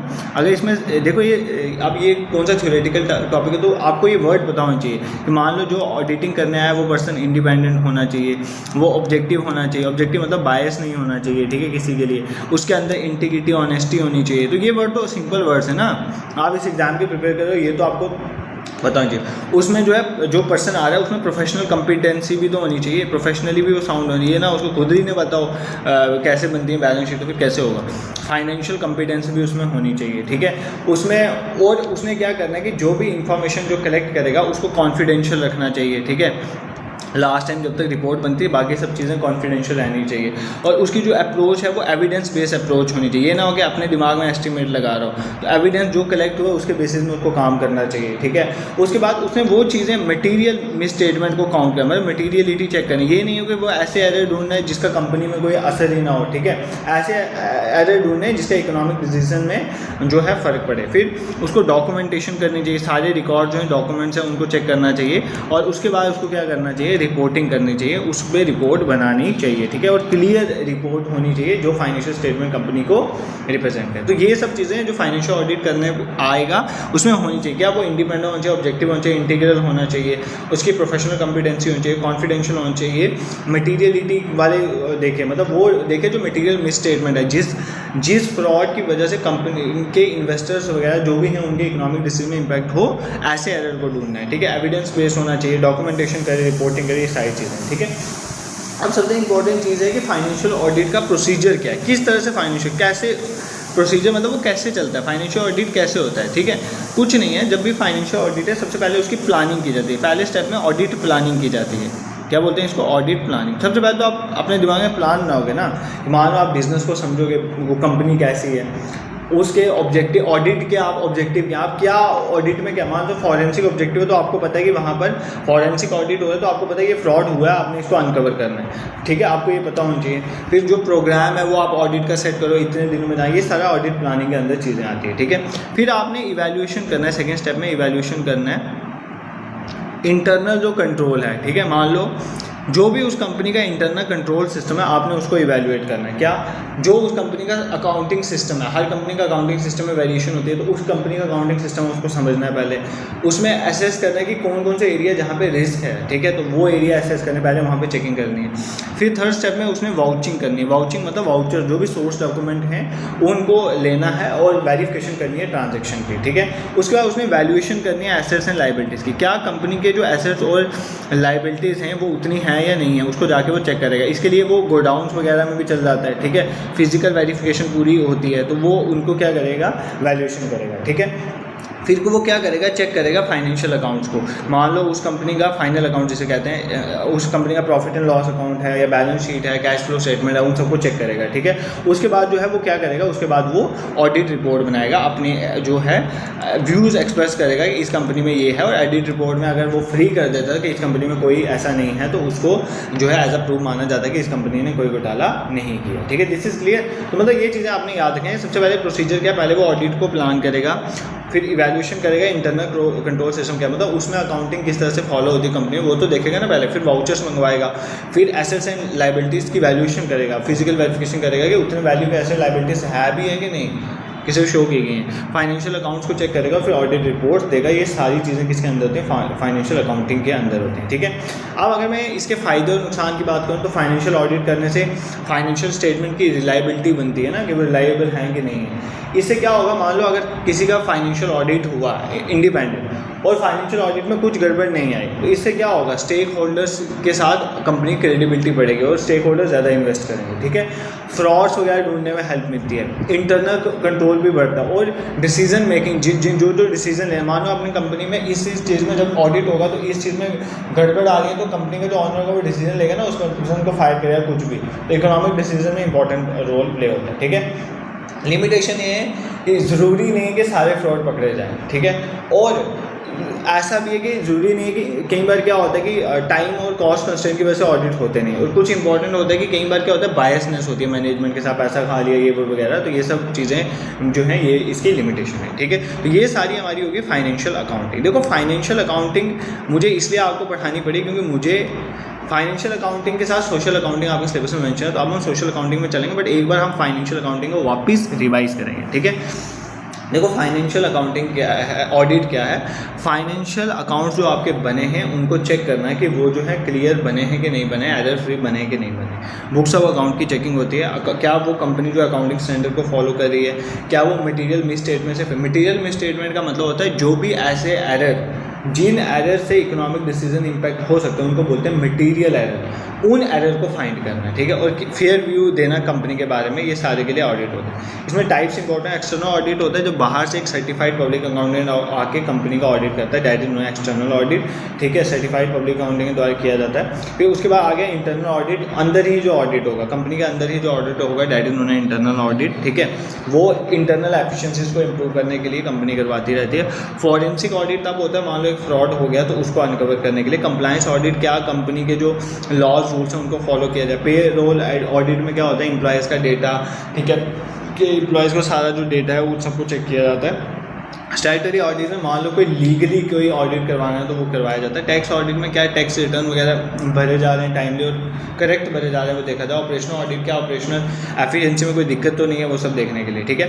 क्या क्या एक पर्सन जो फाइनेंशियल ऑडिट करने आ रहा है उसमें चीज़ें होनी चाहिए, एक इंडिपेंडेंट होना चाहिए, ऑब्जेक्टिव होना चाहिए, इंटीग्रल होना चाहिए, उसमें प्रोफेशनल कॉम्पिटेंसी होनी चाहिए, कॉन्फिडेंशियल रहना चाहिए जब तक उसकी रिपोर्ट ना बने, एविडेंस बेस्ड यूज़ करें, ये ना अपने दिमाग में कंसेप्ट बना के यूज़ करें। मटीरियल उसको ढूंढना चाहिए जो कंपनी के डिसीजन मेकिंग में रोल प्ले करे, उसको पूरा डॉक्यूमेंटेशन करना और लास्ट में रिपोर्ट देनी है, ठीक है। किस तरह से प्लानिंग होती है पूरे इसकी, जो स्टेप्स फॉलो होते हैं फाइनेंशियल ऑडिट के। सबसे पहले ऑडिट की प्लानिंग की जाती है, फिर इंटरनल कंट्रोल सिस्टम को इवैल्यूएट किया जाता है वो कैसा है, फिर वाउचर्स देखे जाते हैं, उन ट्रांजैक्शंस के देखे जाते हैं कि वो ट्रांजैक्शन के वाउचर वगैरह करेक्ट हैं या नहीं है। फिर एसेट्स और लायबिलिटीज़ कंपनी की वैल्यू की जाती है, मतलब वहाँ पे फिजिकल वेरिफिकेशन वाला पार्ट भी आता है। फिर फाइनल अकाउंट्स को चेक किया जाता है, उसके बेसिस में ऑडिट रिपोर्ट बनाई जाती है। उस ऑडिट रिपोर्ट के बेसिस में ही फिर कंपनी जो है वो डिसीजन लेती है कि हमें इस काम पे क्या करना है, ठीक है। तो ये सारा this is all about your financial audit. तो अब हमारे 4 में से 2 टॉपिक्स हमने कवर कर लिए 42 मिनट्स में, ठीक है, नॉन स्टॉप 42 मिनट्स। क्या पढ़ लिया हमने? सबसे पहले सोशल अकाउंटिंग पढ़ा। सर आपको ना सोशल अकाउंटिंग के बाद सोशल ऑडिट पढ़ाना चाहिए था, फाइनेंशियल ऑडिट क्यों पढ़ा? भाई अगर आपको फाइनेंशियल ऑडिट का समझ आ गया ना कि ऑडिट क्या होता है, पहले ऑडिट समझाया ना। ऑडिट होता है independent examination of books of account. अब यहाँ पर इंडिपेंडेंट एग्जामिनेशन सोशल ऑडिट में किसकी होगी? सोशल बुक ऑफ अकाउंट की। सोशल बुक ऑफ अकाउंट क्या है? जो हमने सोशल इनकम स्टेटमेंट बनाई, सोशल बैलेंस शीट बनाई, हमने कॉस्ट बेनिफिट रेशियो एनालिसिस किया, तो हमने कॉर्पोरेट सोशल रिस्पॉन्सिबिलिटी रिपोर्ट्स बनाई। अब इन चारों को भी तो कोई चेक करेगा ना, उसको बोलते हैं सोशल ऑडिट। इसीलिए मैंने आपको पहले फाइनेंशियल ऑडिट समझा दिया ताकि सोशल ऑडिट पढ़ने में तुम्हें क्या दिक्कत है। और जैसे यार सिंपल है यार, क्या टेंशन नहीं लो। जैसे फाइनेंशियल ऑडिट में जो आपके फाइनेंशियल अकाउंट्स हैं उसमें क्या बनती है? Income statement, profit and loss account, balance sheet, ठीक है। आपकी मान लो बैलेंस शीट बनी, profit and loss trading account बनेगा, उनको चेक करते हो ना जाके, ठीक है। वो किस में होता है? वो होता है आपका फाइनेंशियल ऑडिट में। सोशल ऑडिट में जाके आपने जो सोशल इनकम स्टेटमेंट बनाई, सोशल बैलेंस शीट बनाई, आपने कॉस्ट बेनिफिट जो एनालिसिस बनाया, या आपने कॉर्पोरेट सोशल रिस्पॉन्सिबिलिटी की रिपोर्टिंग करी, उसको आप ऑडिट करते हो कि क्या वो जो आपने बनाई है वो करेक्ट है कि नहीं है। और ये सबसे इंपॉर्टेंट है क्योंकि वो शो कुछ करते हैं कि उन्होंने सोशल रिस्पॉन्सिबिलिटीज़ को फुलफिल किया, बट एक्चुअली वो होता नहीं है, ठीक है। तो इसमें हम क्या करते हैं? सोशल ऑडिट में एक सिस्टमैटिक इवैल्यूएशन है कि एक ऑर्गेनाइजेशन की जो सोशल परफॉर्मेंस है या इथिकल बिहेवियर जो वो शो कर रहा है कि उसने किया है, सोसाइटी में कंट्रीब्यूट किया है, कि वो करेक्ट है या नहीं है। इसको चेक करने के लिए हम क्या करते हैं? सोशल ऑडिट करते हैं, ठीक है। जैसे हमारा जो इंडियन इंस्टीट्यूट है, institute of chartered accountant of India, वो बोलता है कि सोशल ऑडिट, वो सोशल ऑडिट को क्या बोलता है? वो बोलता है सोशल ऑडिट एक प्रोसेस है इवैल्यूएट करने का। मैं लिख देता हूँ, social audit is a process to evaluate social impact of an organisation activities and policies. तो क्या ये बताता है? सोशल ऑडिट एक ऐसा प्रोसेस है जो इवैल्यूएट करता है कि कोई भी, अगर मान लो एक कंपनी है, उस ऑर्गेनाइजेशन है, उसका सोशल इम्पैक्ट उसकी एक्टिविटीज़ और पॉलिसी से कितना हो रहा है, सोसाइटी में कितना इन्फ्लुएंस हो रहा है, वो चीज़ किस में आती है? सोशल ऑडिट में, ठीक है। इससे क्या पता, इसे हमें पता चलता है कि सोशल परफॉर्मेंस कैसी है एक ऑर्गेनाइजेशन की, क्या सोशल अकाउंटेबिलिटी उसकी फिक्स हो पा रही है कि नहीं हो पा रही है, क्या वो सोसाइटी के इंप्रूवमेंट के लिए कुछ कर पा रहा है कि नहीं कर पा रहा है, क्या वो अपने स्टेक होल्डर में कौन कौन आता है? गवर्नमेंट, कंज्यूमर, हम भी स्टेक होल्डर में आते हैं सोशल अकाउंटिंग में। क्यों? क्योंकि भाई हम कंज्यूम करें, हमें क्वालिटी प्रोडक्ट मिल रहा है कि नहीं मिल रहा, तो हम भी तो उसके स्टेक होल्डर है ना। तो क्या वो लॉज, एथिकल स्टैंडर्ड्स, जो नॉर्म्स हैं, उनको फॉलो कर रहा है कि नहीं कर रहा है, ये सारी चीज़ें हम सोशल ऑडिट में चेक करते हैं, ठीक है।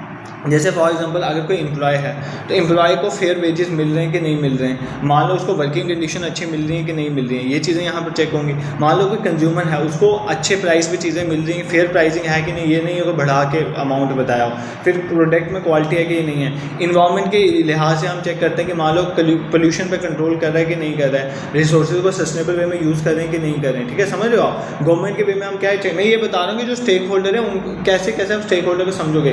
गवर्नमेंट कैसे स्टेक होल्डर है? गवर्नमेंट इस तरह से स्टेक होल्डर है कि क्या वो कंपनी गवर्नमेंट को टैक्स पे कर रही है कि नहीं कर रही है, वो गवर्नमेंट के बनाए हुए लॉज और रेगुलेशंस को सेटिस्फाई कर रही है कि नहीं कर रही है। अगर मैं सोसाइटी की बात करूँ, सोसाइटी कैसे स्टेक होल्डर है? क्या सोसाइटी में एम्प्लॉयमेंट जनरेशन वो कंपनी कर रही है कि नहीं कर रही है, क्या एजुकेशन, हेल्थ, सैनिटेशन के लिए कुछ कर रही है कि नहीं कर रही है, वुमेन अपलिफ्टमेंट के लिए कुछ कर रही है, ये सारी चीज़ें हम बेसिकली चेक करते हैं, ठीक है। दिस इज क्लियर, तुम्हें समझ आ रहा है चीज़ें। अब जैसे वहाँ पे हमने फाइनेंशियल ऑडिट की टाइप्स पढ़ी थी ना, जहाँ से क्वेश्चन बन सकते हैं, इसी तरह सोशल ऑडिट की टाइप्स हैं, ठीक है, वो भी हम देखेंगे। फाइनेंशियल ऑडिट के हमने जैसे वहाँ पे टाइप देखी थी ना, पेरोल ऑडिट होता है, एक्सटर्नल ऑडिट होता है, इंटरनल ऑडिट होता है, ठीक है। हमने फॉरेंसिक ऑडिट पढ़ा, यहाँ पर भी है। यहाँ पर इंपॉर्टेंट ऑडिट है, एक है, लिख लो, परफॉर्मेंस सोशल ऑडिट, ठीक है। अब परफॉर्मेंस सोशल ऑडिट क्या होता है? देखो, जब भी एक कंपनी जो है, कंपनी काम करना शुरू करेगी, फाइनेंशियल ईयर आएगा, तो वो एक अपने सोशल ऑब्जेक्टिव सेट कर लेगी, हमने इस साल ये ऑब्जेक्टिव्स पूरे करने हैं, ठीक है। तो मतलब एक पैरामीटर लगा देगी, ठीक है, ये पैरामीटर हमें फुलफिल करना है। तो परफॉर्मेंस सोशल ऑडिट में हम चेक करते हैं कि जो उसके सोशल ऑब्जेक्टिव थे वो उसने अचीव किए कि नहीं किए, जो उसने गोल्स प्लान किए थे उन गोल्स को उसने अचीव किया या नहीं किया, वो सारा किस में देखते हैं? परफॉर्मेंस सोशल ऑडिट में, ठीक है।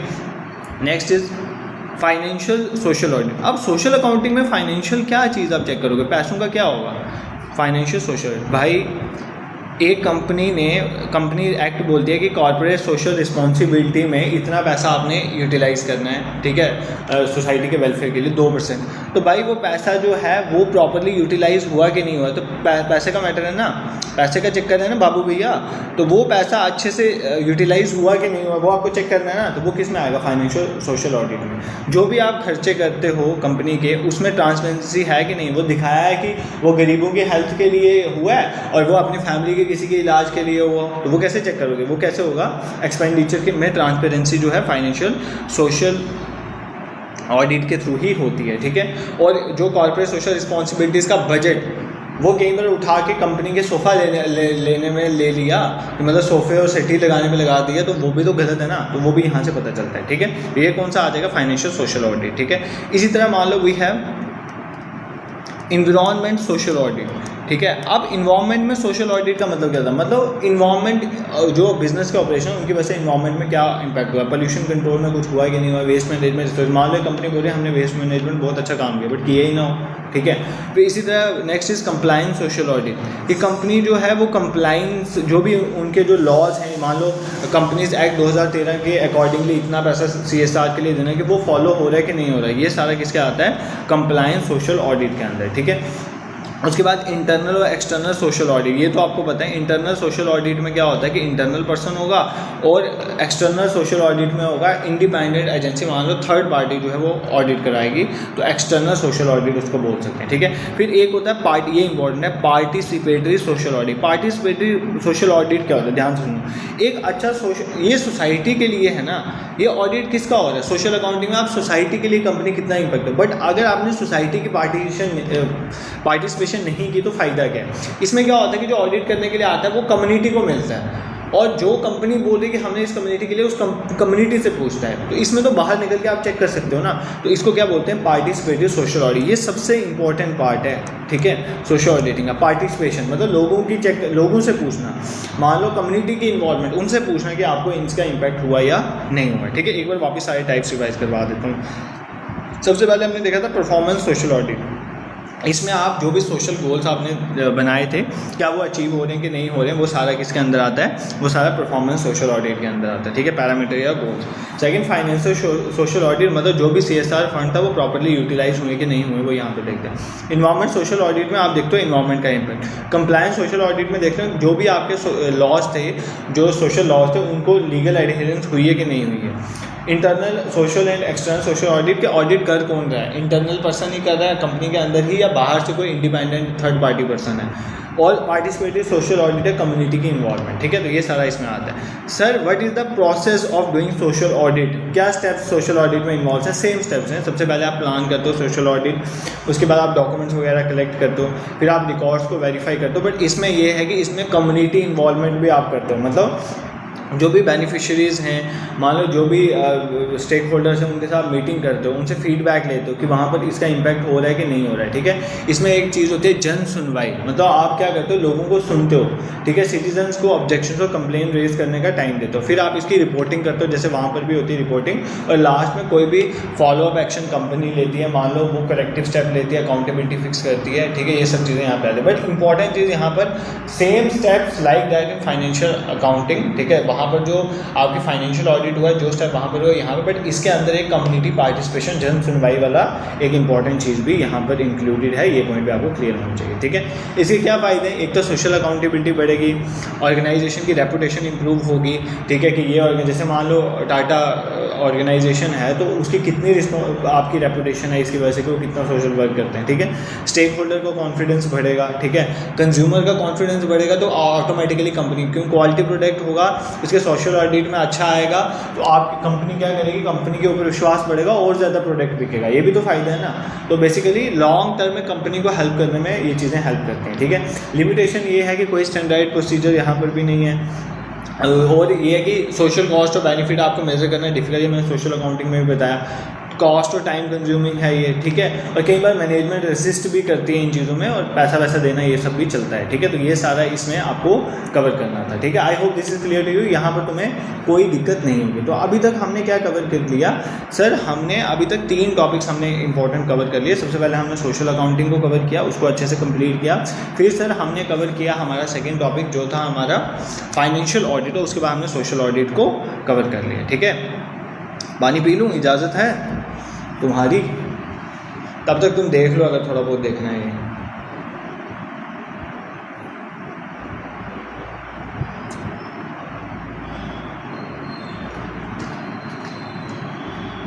और एक और इम्पॉर्टेंट चीज़ शायद आप में से कुछ बच्चों को नहीं पता होगा, 2-3 दिन से आपके जो लेटेस्ट टाइम के PYQs हैं ना जीके के, वो मैंने स्टार्ट किए। उसके 2 सेशन अभी आ गए हैं। हर दिन मतलब एक दिन आपका मैराथन आएगा किसी टॉपिक का, जैसे आज आ रहा है, एक दिन आपकी PYQ वाली सीरीज चलेगी, क्योंकि मेरा सेशन 1-1.5 घंटे का होता है, तो दिन का एक ही सेशन रिकॉर्ड होगा। कंटेंट निकालना, फिर पढ़ाना, फिर रिकॉर्ड करके उसको अपलोड करना, टाइम कंज्यूमिंग प्रोसेस है, ठीक है। तो आप जैसे 2 सेशन है, एक फ्रीडम स्ट्रगल पे आया, एक कल्चरल हेड है, उन दोनों को देख लो जाके PYQs को। आपको PYQ से best MCQ practice, best mock कुछ नहीं होता है। तो PYQ भी 2026 के हैं, तो आपको एक पूरा आइडिया मिलेगा किस तरह क्वेश्चन। और सिर्फ मैं PYQ सॉल्व नहीं करवाता, उसके साथ बहुत सारी एडिशनल चीज़ें बता दूँ, तो वो 2 सेशन साथ साथ कवर कर लेना।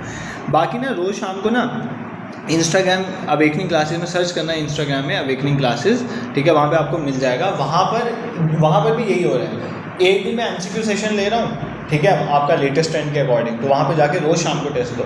और मैं क्या कर रहा हूँ, कोई एक मान लो हिस्टोरिकल प्लेस या कोई इंपॉर्टेंट टूरिस्ट प्लेस या इंपॉर्टेंट कोई जो एग्जाम हो, जैसे बाहू फोर्ट का आपको क्वेश्चन आया था, ऑक्टागनल टरेट किस फोर्ट में, तो मैंने एक रील बनाई बाहू फोर्ट में, उसमें पूरा बाहू फोर्ट को एक्सप्लेन कर दिया, ठीक है। उससे बाहर क्वेश्चन नहीं आएगा। पूरी जो बाहू फोर्ट की हिस्ट्री, कौन किसने क्या किया, उसको रेनोवेशन दिस दैट सब कुछ, और क्या क्या उसके फीचर्स हैं, वो सारे उसमें इंक्लूड हैं। तो वो जाके आप शाम को देखो। आपने सोशल मीडिया को पॉजिटिवली यूज़ करो, व्हाट्सएप और टेलीग्राम को यूज़ करो कभी भी, ये भी लिंक डिस्क्रिप्शन में पड़े हुए हैं। तो कभी क्लास होगी या कोई इंपॉर्टेंट इन्फॉर्मेशन कुछ मैं बोल देता हूँ कि ये चीज़ मैं वहाँ पर शेयर करूँ, मैं वहाँ पर डाल देता हूँ। उसके लिए आप व्हाट्सएप टेलीग्राम को शेयर करो, उसको यूज़ करो। इंस्टाग्राम पर आप डेली शाम को MCQ प्रैक्टिस करो। डेली शाम को जो है कोई इंपॉर्टेंट, अगर कोई आपको वहाँ पे जो भी इंपॉर्टेंट रील बनेगी वो आपके एग्जाम ओरिएंटेड बनेगी, तो आप उसको जाके देख सकते हो, ठीक है। दिस इज़ क्लियर, कोई दिक्कत यहाँ पे नहीं। बाकी एग्जाम ओरिएंटेड टेस्ट अगर आपको देने हैं, बिल्कुल एग्जाम ओरिएंटेड, तो गूगल में awakeningclasses.in पे जाओ और वहाँ पे टेस्ट में प्रैक्टिस करो, सेक्शनल टेस्ट लगाओ। जो टॉपिक्स आपका कंप्लीट हो रहा है, मान लो आपकी अकाउंटेंसी कंप्लीट हो रही है तो उसका सेक्शनल टेस्ट दो, मान लो आपका इंग्लिश कंप्लीट है उसका सेक्शनल टेस्ट दो, ऐसा करो। और नेक्स्ट मंथ से आपके फुल एंड मॉक टेस्ट भी स्टार्ट हो जाएंगे, ठीक है। तो वहाँ पर जाके आप दे सकते हो। awakeningclasses.in गूगल में सर्च करना, आपको मिल जाएगा, वहाँ से आप एज एन ऐप इंस्टॉल कर सकते हो, ठीक है। अब देखो, अभी तक हम आपके सिलेबस में एक टॉपिक मेंशन है डबल एंट्री सिस्टम, उसके एलिमेंट। तो भाई अभी तक हमने डबल एंट्री सिस्टम ही पढ़ा। अब एलिमेंट्स डबल एंट्री सिस्टम के आपको मैं एक बार लास्ट में आज जो हमारा है ना सिंगल एंट्री सिस्टम, ठीक है, उसको पढ़ेंगे। उसके लास्ट में मैं दोनों के बीच में डिफरेंस बता दूंगा, सिंगल एंट्री सिस्टम और डबल। इससे आपका एलिमेंट्स और डबल एंट्री सिस्टम भी कवर हो जाए, क्योंकि अभी तक जो आप पढ़ रहे थे वो सारा डबल एंट्री सिस्टम था। अभी कोई भी ट्रांजेक्शन है उसको आप कहीं पर डेबिट हो रही थी तो कहीं पर क्रेडिट भी होता है, मतलब उसकी 2 जगह ट्रांजेक्शन रिकॉर्ड होते हैं। ये होता है डबल एंट्री सिस्टम, ठीक है। एक ही ट्रांजैक्शन जो है उसका डेबिट पार्ट भी था और क्रेडिट पार्ट भी था, ये डबल एंट्री सिस्टम। अभी तक तो हमने यही पढ़ी है, बट आज हमने पढ़ना है single entry system, entry system of accounting. उसमें भी कैश बेस्ड को हमने कवर करना है, ठीक है, कैश बेस्ड, ठीक है, cash based single entry system of accounting. ये क्या होता है? देखो, ये भी मेथड ऑफ अकाउंटिंग है, जैसे double entry system method of accounting था। इसमें ट्रांजैक्शन का एक ही एस्पेक्ट रिकॉर्ड होता है, 2 एस्पेक्ट, मतलब या डेबिट रिकॉर्ड होगा या क्रेडिट रिकॉर्ड होगा, दोनों एस्पेक्ट रिकॉर्ड नहीं होते हैं। तो ये एक कंप्लीट सिस्टम नहीं है like double entry system. Double entry system में दोनों एस्पेक्ट रिकॉर्ड होते हैं, डेबिट हो रहा है वो भी रिकॉर्ड होगा, क्रेडिट हो रहा है वो भी रिकॉर्ड होगा, ठीक है। तो इसकी इंपॉर्टेंट चीज़ें क्या है, सिंगल एंट्री सिस्टम में आपको ये याद रखना है, only one aspect of transaction is recorded. एक ही एस्पेक्ट जो है ट्रांजैक्शन का वो रिकॉर्ड होता है, ठीक है। एक तो आपको ये चीज़ याद रखनी है। दूसरा, ये इनकम्प्लीट रिकॉर्ड है, ठीक है, इनकम्प्लीट रिकॉर्ड, क्योंकि दोनों एस्पेक्ट रिकॉर्ड नहीं हुए तो इनकम्प्लीट रिकॉर्ड है। और चीज़ आपने क्या याद रखनी है, जो इसके अंदर याद रखनी है, दूसरा, कोई भी फिक्स टूल नहीं है इसको बनाने का। जैसे वहाँ पर फिक्स टूल्स है ना जो आपने पढ़ा था, ठीक है, मॉडर्न अप्रोच है, ट्रेडिशनल अप्रोच है, फिक्स टूल है ना, जो डेबिट ऑल एक्सपेंसिव लॉ, ऐसे। तो यहाँ पर कुछ ऐसा फिक्स टूल नहीं है, ठीक है। यहाँ पर जो अकाउंट्स बनते हैं ना, वो यूजुअली कौन से अकाउंट बनते हैं, कैश अकाउंट, इसलिए cash based single entry system, और दूसरा पर्सनल अकाउंट, ठीक है। अभी मैं बता देता हूँ ये कैसे आप करते हो। मान लो आपकी किराने की शॉप है, आपकी किराने की छोटी सी शॉप है, कोई वो बहुत बड़ा सिस्टम तो नहीं है। अब आप क्या करोगे, वहाँ पे एक अकाउंटेंट रखोगे जो आपका डबल एंट्री सिस्टम पे रिकॉर्ड करेगा? नहीं, आप नहीं करते हो। आप क्या करते हो, बुक्स बना देते हो। मान लो आपका एक अकाउंट खाते वाली कॉपी होगा, उसमें क्या होगा, मान लो आपने राम का पेज रख दिया, ठीक है, मान लो आपने रहीम का पेज रख दिया, ठीक है, मान लो आपने सुखदेव का पेज रख दिया, ठीक है। अब राम जो जो आपसे सामान लेके जाएगा आप उस पेज में लिखते जाओगे, ठीक है। ये पर्सनल अकाउंट है ना, राम जो मान लो रहीम सुखदेव इनके पर्सनल अकाउंट है, वहाँ पे आप लिखते जाओगे, ठीक है। तो ये सारा उसका रिकॉर्ड आ जाएगा। और कैश अकाउंट मतलब जो भी कैश की ट्रांजेक्शन्स होगी, दुकान में कैश की ट्रांजेक्शन, उसके लिए एक खाता लग जाएगा। तो बेसिकली जो भी कैश में चीज़ें होंगी या पर्सनल अकाउंट्स होंगे वो ही आप इसमें यूजुअली मेंटेन करते हो। मतलब इसमें कौन कौन से अकाउंट्स नहीं मेंटेन होते हैं, मतलब यहाँ पर रियल अकाउंट ज़्यादातर मेंटेन नहीं होते हैं। मतलब आप ये नहीं देखते कि कंपनी के कितने एसेट्स हैं, कंपनी कितनी उधारी है, ये आप यहाँ पे मेंटेन नहीं करते। और ना ही यहाँ पर आप नॉमिनल अकाउंट मेंटेन करते। नॉमिनल अकाउंट आपको एक्सपेंसेस, लॉसेज और गेन्स के बारे में बताता है, वो भी आप यहाँ पे मेंटेन नहीं करते। तो आपको इसलिए इसको बोलते हैं अकाउंट फ्रॉम इनकम्प्लीट रिकॉर्ड्स। क्या बोलते हैं? Account from incomplete record. ठीक है, आपको पेपर में पूछ सकता है कि मेनली कौन से अकाउंट जो हैं आप इसमें रिकॉर्ड करते हो। तो cash based single entry system में हम मेनली कैश अकाउंट बनाते हैं और पर्सनल अकाउंट जो है सिंगल एंट्री सिस्टम में बनते हैं। पर्सनल अकाउंट में मतलब पर्सनल अकाउंट में कौन आते हैं? डेटर्स और क्रेडिटर आपके। ठीक है, मान लो आपने उधार लेना है देना है, वो वाले बंदे आप लिख देते हो। ठीक है, तो बाकी और नहीं आते यहाँ पे। जैसे रियल अकाउंट वगैरह हम नहीं बनाते कि कंपनी के कितने इन्वेंट्री कंपनी की पड़ी है, हमें नहीं, वो सब नहीं बनाते। ठीक है, इसको आपने याद रखना है। तो सिंगल एंट्री सिस्टम एक ऐसा सिस्टम है बुक कीपिंग का जिसमें आप जनरली सिर्फ कैश और पर्सनल अकाउंट बनाते हैं, इसलिए इसको इनकम्प्लीट बोलते हैं with respect to double entry system. ठीक है, अब एक चीज़ आपने और याद रखनी है।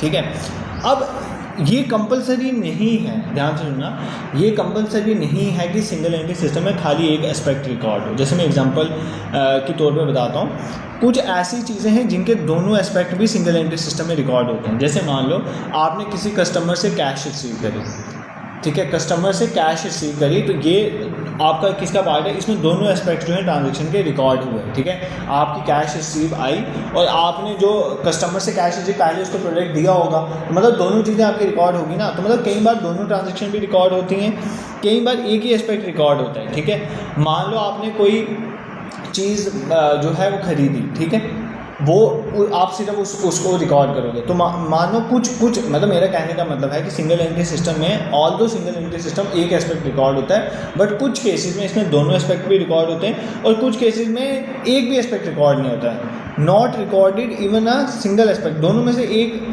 भी रिकॉर्ड नहीं होता। ठीक है, मतलब मैं कहना क्या चाहता हूँ, वो आती है ना, कहना क्या चाहते हो सर? कहना ये चाहता हूँ कि मान लो क्या हुआ, आपके फिक्स एसेट था आपकी कंपनी में, ठीक है, अब उसकी हर साल डिप्रिसिएशन होगी। ठीक है, तो क्या आप वो सिंगल एंट्री सिस्टम में रिकॉर्ड करोगे? नहीं, इसमें उसका कोई भी एस्पेक्ट जो आपने रिकॉर्ड नहीं किया, तो सिंगल एंट्री सिस्टम को इसलिए इनकम्प्लीट रिकॉर्ड। इसमें कोई ट्रांजैक्शन जो है उनके दोनों एस्पेक्ट भी आ जाते हैं, कुछ का एक ही एस्पेक्ट होता है और कुछ का कोई भी नहीं। बट यूजुअली इसमें एक aspect of the transaction is recorded, इसलिए इसको सिंगल वन एस्पेक्ट बोलते हैं, सिंगल एंट्री सिस्टम कहते हैं, इसलिए इसको इनकम्प्लीट रिकॉर्ड भी बोला जाता है। ठीक है, तो सर अगर देखो एक बार वापस समझाता हूँ, फिर हम देखें इसके फायदे नुकसान। सिंगल एंट्री सिस्टम ये है कि कोई भी ट्रांजैक्शन जिसका एक एस्पेक्ट जो है रिकॉर्ड होता है, वो किसमें होता है? सिंगल एंट्री सिस्टम का। ये बुक फॉर्म इनकम्प्लीट रिकॉर्ड्स भी कहते हैं। कोई भी फिक्स रूल इसमें नहीं है, कैश और पर्सनल अकाउंट से बनाया जाता है। मैंने आपको सिंपली एक छोटी सी दुकान का समझा दिया।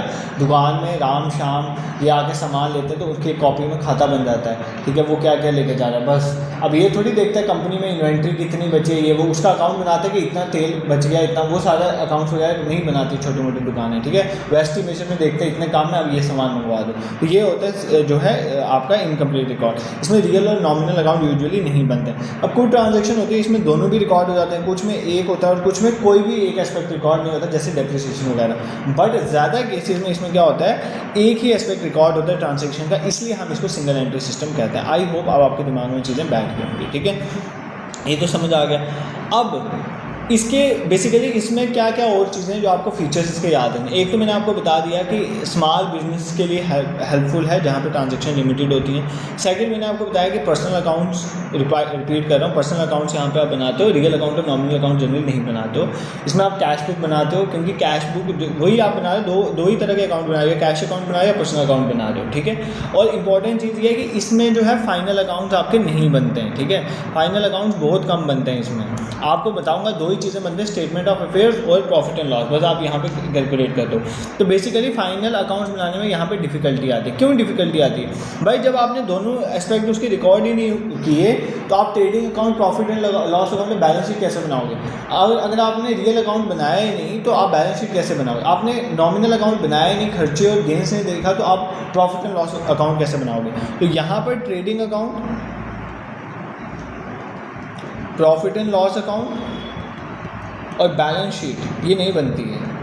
इवन यहाँ पे ट्रायल बैलेंस भी नहीं बनता, क्योंकि trial balance is a by product of, किसका बाय प्रोडक्ट है, ये आपका डबल एंट्री सिस्टम का बाय प्रोडक्ट। डबल एंट्री के बेसिस में ही ट्रायल बैलेंस बनता है, तो यहाँ पे डबल एंट्री है नहीं, तो यहाँ पे ट्रायल बैलेंस भी नहीं बनेगा। बस ये चीज़ें याद रखना, अगर थ्योरी में क्वेश्चन आए कि यहाँ पे ये चीज़ें बनती हैं तो ये नहीं बनती हैं, तो यहाँ पर काफ़ी डिफिकल्टी आती है trading account, profit loss account और हमारा जो बैलेंस शीट है वो बनाने का, ठीक है। तो फिर हम इसको क्यों बनाते हैं, हमें सिंगल एंट्री सिस्टम करनी क्यों, इसके क्या फ़ायदे हैं, क्यों हम इसको करें। सबसे पहली बात, ये सिंपल और ईजी है। जैसे मेरे जैसा बंदा, उसको इतना अकाउंट्स बनाना कहाँ से आएगा। तो अगर मैं छोटी सी दुकान करता हूँ तो एक सिंपल सिस्टम है, यही इसके एडवांटेजेस हैं कि ये सिंपल है, ठीक है, सिंपल सिस्टम है, पहला इसका ये फ़ायदा है। दूसरा सस्ता है, कुछ नहीं करना है, कॉपी लगानी है, उसमें लिख दो, ठीक है। इसको मेंटेन करना बहुत इजी है, ठीक है।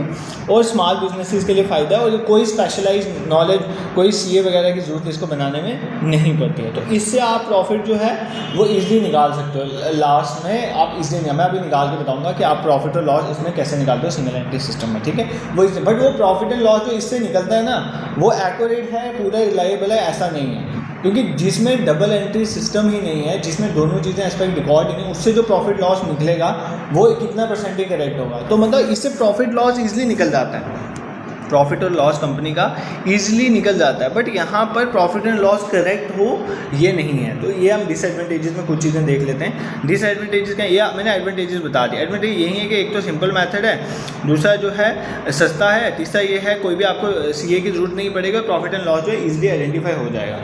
अब इसमें इसके डिसएडवांटेजेस क्या, इसमें आपको एसेट्स का कोई अता पता नहीं है, क्योंकि आप यहाँ पे रियल अकाउंट नहीं बता रहे हो, तो आपकी एसेट लायबिलिटीज़ का आपको अता पता ही नहीं है।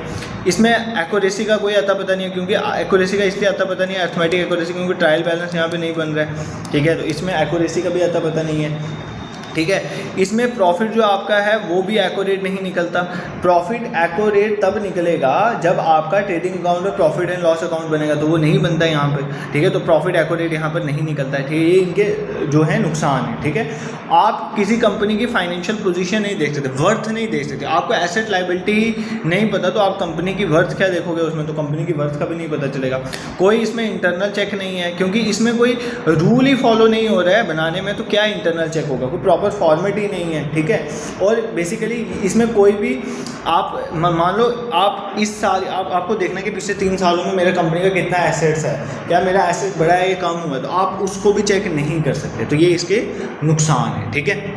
तो ये आपका डबल एंट्री सिस्टम और सिंगल एंट्री, देखो double entry system already we have covered, आज मैंने सिंगल एंट्री सिस्टम पढ़ाया है। अभी एक बार इसको समझ लेते हैं, फिर एक बार दोनों में डिफरेंस बता दूंगा। Single entry system of accounting में क्या होता है, बेसिकली हम सिर्फ 2 तरह के अकाउंट बनाते हैं, या तो पर्सनल अकाउंट या कैश अकाउंट। मतलब कैश बुक बनाते हैं या पर्सनल अकाउंट में उधार वाले अकाउंट बना देते हैं पर्सन्स के, ठीक है। पर्सन क्या होते हैं, नेचुरल, आर्टिफिशियल, वो सारे मैं आपको ऑलरेडी बता चुका हूँ, ठीक है। इसलिए बोल रहा हूँ पीछे वाले सेशन भी देख के आते हो ज़्यादा बेनिफिट होता है, ठीक है। अब इसमें कोई फिक्स टूल नहीं है, और दूसरा यहाँ पर कोई भी रियल अकाउंट, नॉमिनल अकाउंट नहीं बन रहा है। इसमें एक एस्पेक्ट ट्रांजैक्शन का रिकॉर्ड हो रहा है, फाइनेंशियल अकाउंट बनाने में फिर दिक्कत आएगी क्योंकि दोनों ट्रांजैक्शन, और इसमें कोई भी ट्रायल बैलेंस नहीं बनता है। दूसरा इसके फ़ायदे ये कि सिंपल है, सस्ता है, इसमें भी सीए वगैरह की जरूरत नहीं करते हो, प्रॉफिट लॉस को आप easily at the end of the financial निकाल सकते हो। बट इसके डिसएडवांटेज बहुत ज़्यादा है। इसमें आप एसेट्स नहीं देख रहे, आपको पता ही नहीं है, एक्यूरेसी नहीं है इसमें, ठीक है, क्योंकि ट्रायल बैलेंस नहीं बन रहा है। प्रॉफिट एक्यूरेटली कैलकुलेट नहीं बन रहा है, क्योंकि trading account, profit loss account नहीं बन रहा है। आप कंपनी की वर्थ नहीं दे सकते, एसेट्स और लायबिलिटी के लिए अपने बैलेंस शीट तो बनाई नहीं, और इंटरनल चेक भी आप इसमें नहीं कर सकते। ये सारे इसके लॉसेज हैं, ठीक है। अगर मैं आपको, आपके सिलेबस में एलिमेंट्स भी है ना डबल एंट्री सिस्टम का, अगर मैं आपको डिफरेंस बताऊं, आपका जो डबल एंट्री सिस्टम है उसमें और आपका सिंगल एंट्री सिस्टम है उसमें क्या फ़र्क है। इसमें जो है दोनों एस्पेक्ट, इसकी डेबिट साइड भी होती है और क्रेडिट, ये दोनों एस्पेक्ट इसमें रिकॉर्ड होते हैं। तो यहाँ पर दोनों एस्पेक्ट नॉट ऑलवेज रिकॉर्डेड, दोनों एस्पेक्ट हमेशा रिकॉर्ड नहीं होते, कई बार रिकॉर्ड हो भी सकता है, बट मैक्सिमम टाइम पे वन एस्पेक्ट जो है इसका रिकॉर्ड होता है, ठीक है। इसमें सारी तरह के अकाउंट बनते हैं, पर्सनल अकाउंट भी बनते हैं, रियल अकाउंट भी बनते हैं, नॉमिनल अकाउंट भी बनते हैं। यहाँ पर सिर्फ आपके कौन से अकाउंट बनते हैं, पर्सनल अकाउंट, और उसके बाद सिर्फ आप क्या बनाते हो, कैश बुक बनाते हो, ठीक है। क्या बनती है, कैश बुक बनती है, और कुछ नहीं बनता।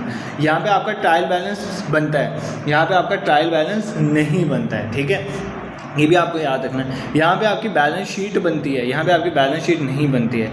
यहाँ पे आपका प्रॉफिट एंड लॉस अकाउंट या मान लो आपकी इनकम स्टेटमेंट में प्रॉफिट एंड लॉस अकाउंट या आपका ट्रेडिंग अकाउंट जो है बनता है, यहाँ पर ऐसा नहीं बनता है, ठीक है। यहाँ पे प्रॉफिट एंड लॉस जो आपका एक्यूरेटली डिटरमाइन नहीं होता है क्योंकि आपने ट्रांजेक्शन को रिकॉर्ड ही नहीं किया, ठीक है।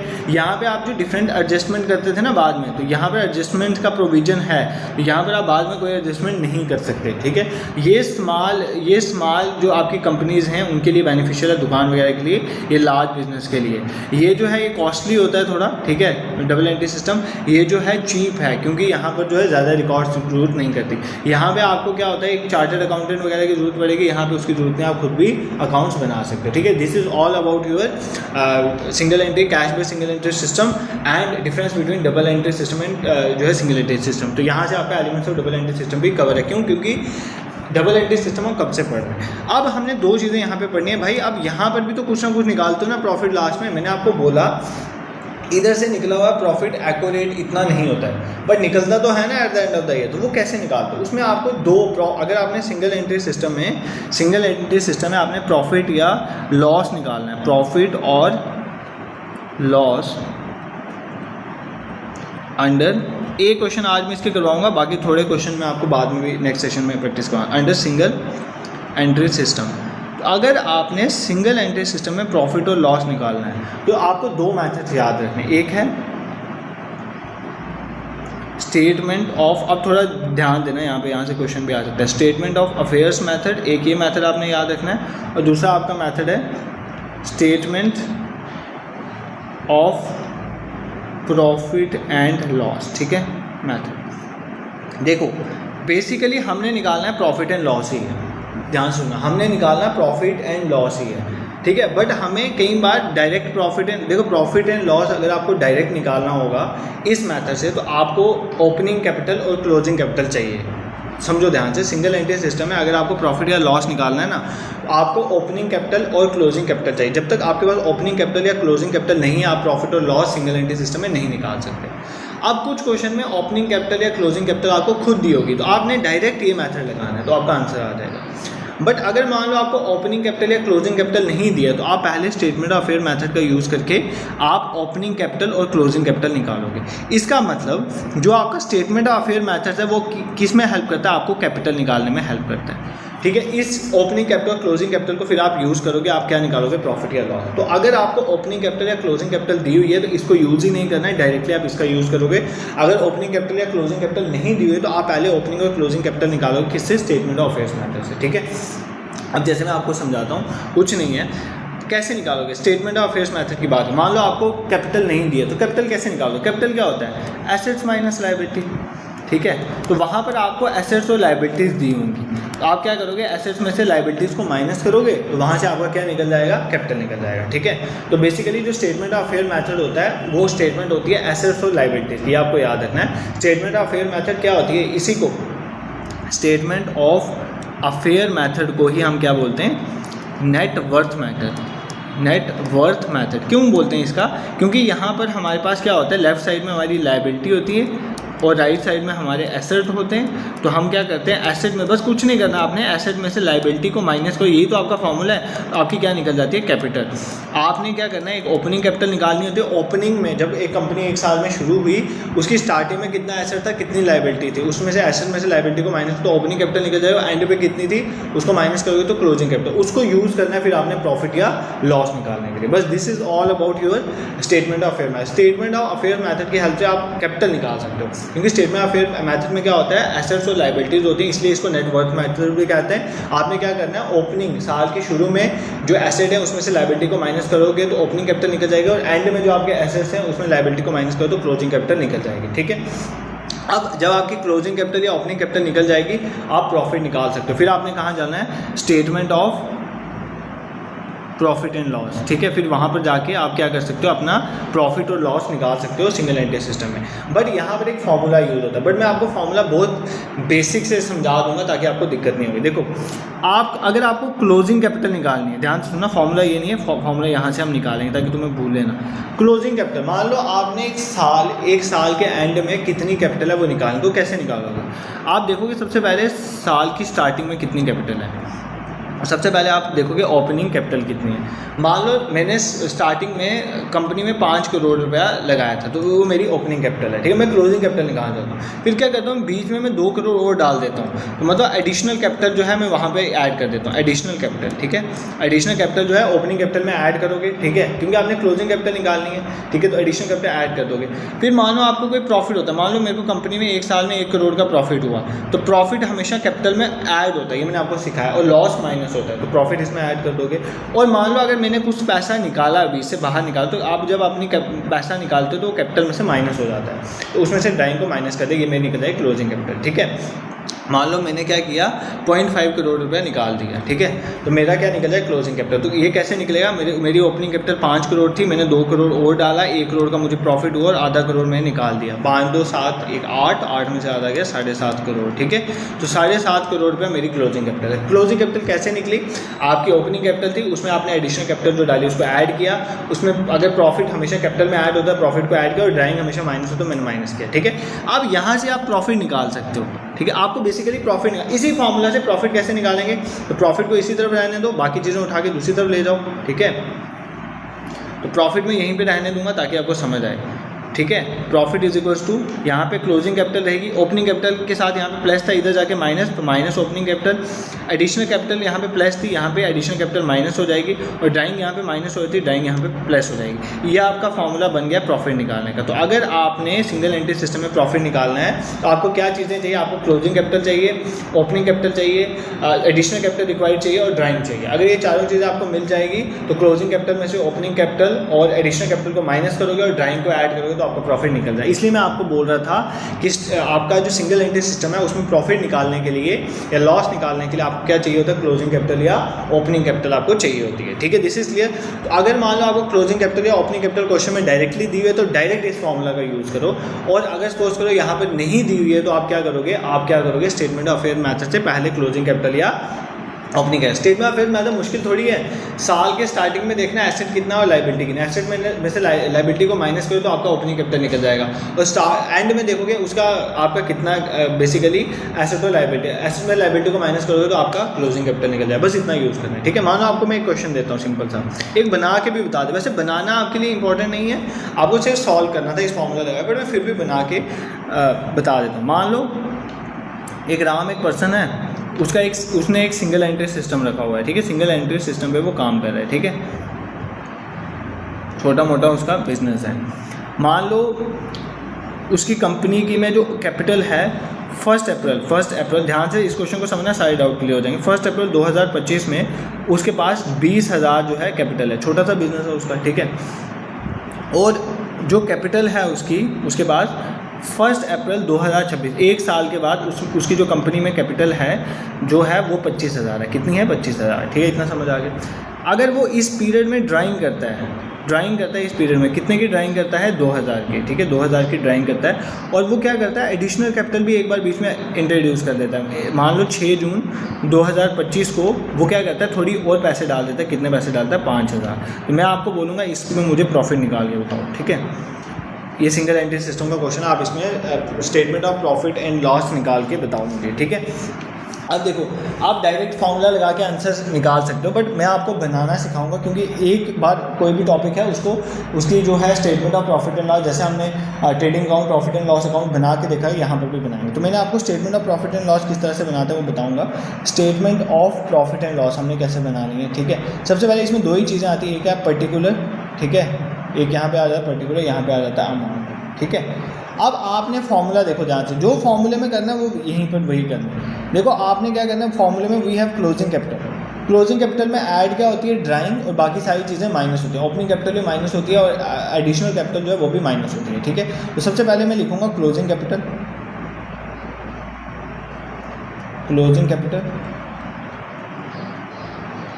ठीक है। तो देखो क्लोजिंग कैपिटल कितनी है यहाँ पे क्वेश्चन में, क्लोजिंग कैपिटल कितनी थी, ठीक है। 1 अप्रैल 2026 में क्लोजिंग कैपिटल मेरी थी 25,000, ठीक है। तो 25,000 हमारी आ गई क्लोजिंग कैपिटल। अब फॉर्मूला आपका क्या बोलता है? इसमें से ड्राइंग को माइनस करो, तो हम लेस क्या करेंगे, मतलब ड्राइंग को ऐड करो, सॉरी, फॉर्मूला देखो एक बार, ये देखो ड्राइंग क्या हो रही है, ऐड हो रही है ना, प्लस हो रही है, तो हम ड्राइंग को क्या करेंगे? प्लस करेंगे। तो यहाँ पर ऐड करेंगे हम किसको ऐड करेंगे, ड्राइंग को। ड्राइंग कितने की है मैंने, 2000 की, तो मैं 2000 इसमें ऐड कर दूँगा। तो अब मेरी कितना बन जाएगा ये 27,000। ठीक है, बाकी सारी चीज़ें लेस करनी होती हैं। अब मैं किसको लेस करूँगा, मान लो मैं पहले लेस कर रहा हूँ एडिशनल कैपिटल जो है मेरी, एडिशनल कैपिटल उसको लेस करूँगा। एडिशनल कैपिटल कितनी थी मेरी, 5000, मैंने एडिशनल कैपिटल बीच में लाई थी, तो इसको मैं माइनस कर दूँगा। 27 में से 5 गए तो 22,000 बचेगा। और मैंने क्या लेस करना होता है, ओपनिंग कैपिटल, तो ओपनिंग कैपिटल को भी मैं लेस करूँगा, स्टार्टिंग की कैपिटल। ओपनिंग कैपिटल मेरी कितनी थी, ये देखो, ओपनिंग कैपिटल मेरी कितनी थी 20,000। 1 अप्रैल 2025 में 20,000 पर लगाया था ना मैंने स्टार्टिंग में, तो मैंने क्या करूँगा, इसमें से 20,000 को माइनस कर दूँगा, तो मेरे पास कितना बचा 2,000। तो इसका मतलब जो मेरा नेट प्रॉफिट हुआ वो कितना हुआ, 2,000। ठीक है, ये ऐसे बनती है statement of profit and loss. But आपको ये बनाना नहीं है पेपर में, आपको जस्ट ये फॉर्मूला लगाना है। ठीक है, जस्ट ये फॉर्मूला लगाना है। वो फॉर्मूला भी आपको याद करने की ज़रूरत नहीं है, आपको ये तो याद है ना। देखो, आप कोई किसी भी पेपर में जाओगे आपको ये तो पता है ना कि जो क्लोजिंग कैपिटल होती है वो कैसे होगी, ओपनिंग कैपिटल, उसमें अगर कोई आप एडिशनल कैपिटल है तो वो ऐड कर दो, अगर कोई ड्राइंग है तो उसको हम माइनस करते थे और हम प्रॉफिट को ऐड करते हैं कैपिटल में। तो ये आपका फॉर्मूला है, ये तो आपने सिंपल बनाया। ये फॉर्मूला क्या है, इसमें प्रॉफिट को इधर जाए तो बाकी सब चीज़ें इधर जाएगी, closing capital minus opening capital minus additional capital plus drawing. ठीक है, ये आपका फॉर्मूला बन गया प्रॉफिट का। ठीक है, यहाँ पे कुछ भी निकालने के बोले तो आपको निकाल सकते हो। जैसे आपकी क्लोजिंग कैपिटल कितनी थी, 25,000। ठीक है, बस डायरेक्ट मैं फॉर्मूला लगाऊंगा। ठीक है, मान लो आपकी ओपनिंग कैपिटल कितनी थी, ओपनिंग कैपिटल मेरी 20,000 थी, 20,000। तो मैंने उसका एडिशनल कैपिटल कितनी डाली थी, 5,000 डाली थी, और मैंने ड्राइंग कितनी करी थी, ड्राइंग मैंने करी थी 2,000 की। ठीक है, हो गया, ये क्वेश्चन सॉल्व हो गया। देखो 25,000 ये, 20 और 5 25 ये, तो 25 में से 25 कैंसिल, तो कितना बचा मेरा प्रॉफिट, 2,000। तो 2,000 का मुझे प्रॉफिट हुआ। This is the very simple way to cover this question. Just आपको एक फार्मूला याद रखना है। फार्मूला मैंने बता दिया, फार्मूला भी डायरेक्टली याद करने की जरूरत नहीं है। आप सिंपली समझो कि क्लोजिंग कैपिटल एक साल के एंड में किसके पास कितना पैसा होगा, तो भाई हम देखेंगे ना उसकी एडिशन ओपनिंग में कितना पैसा था। अगर उसमें मैंने और पैसा डाला, एडिशनल डाला, तो उसमें ऐड करेंगे। अगर कोई प्रॉफिट हुआ तो आपकी कैपिटल में ऐड होगा। बट अगर मान लो आपने ड्राइंग किया तो वो कैपिटल में से माइनस होगा। तो वहाँ जब प्रॉफिट निकाल सकते हो, सिंपल मैथमेटिक्स है। तो आपको जो दिया होगा वो आप चूज करोगे। बाकी अगर सपोज करो आपको कैपिटल नहीं दी है, जैसे इस क्वेश्चन में कैपिटल नहीं दी, आपको दी थी, बट अगर मान लो किसी क्वेश्चन में आपको कैपिटल नहीं दी थी, तो आप स्टेटमेंट ऑफ फेयर मेथड में आप क्या करोगे, उसके फाइनेंशियल ईयर के स्टार्टिंग में देखोगे एसेट कितने हैं, लायबिलिटी कितने। एसेट में से लायबिलिटी को माइनस करोगे, उसकी ओपनिंग कैपिटल निकल जाएगी, और एंड में देखोगे एसेट कितने, लायबिलिटी, एसेट में से लायबिलिटी को माइनस करोगे, उसकी क्लोजिंग कैपिटल निकल जाएगी। ठीक है, तो आप उसको यूज़ करके फिर सेम इसी फॉर्मूला में डाल के आप क्या कर सकते हो, प्रॉफिट एंड लॉस निकाल सकते हो। तो आपका cash based single entry system में सिर्फ इतना ही आपको, ठीक है, इतना अच्छे से कवर करना है। बाकी एक आधा क्वेश्चन जो अगर आप खुद ट्राई करना, देखो आपका रिस्पांस भी तो मैटर करता है। तुम बताओ ही ना तुम क्या पढ़ रहे हो, या घर जाके कुछ प्रैक्टिस ही नहीं करो। जैसे कुछ बच्चे इंस्टा में बोलते कि सर आप क्या करो, उन क्वेश्चंस के आंसर्स भी लास्ट स्लाइड में दे दो। अगर आंसर भी मैं दे दूंगा तो तुम क्या ढूंढोगे, फिर क्या प्रैक्टिस करोगे, मतलब फिर वो नहीं ना बनता है। तुम कुछ ढूंढोगे जब तक तुम्हें ना, आजकल स्पून फीडिंग की आदत हो गई है।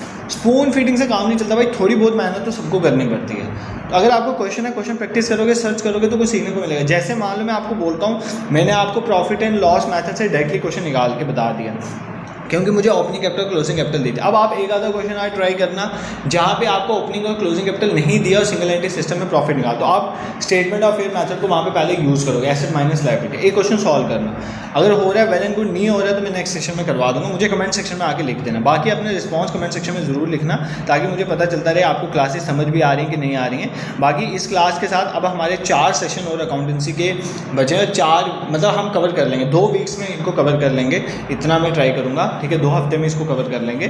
तो 4 सेशन में हमारी पूरी अकाउंटेंसी कंप्लीट। इस तरह आपके इकोनॉमिक्स के सेशंस भी हैं, वो भी 2-3 ही बचते हैं, वो भी मैं कवर करवा दूंगा।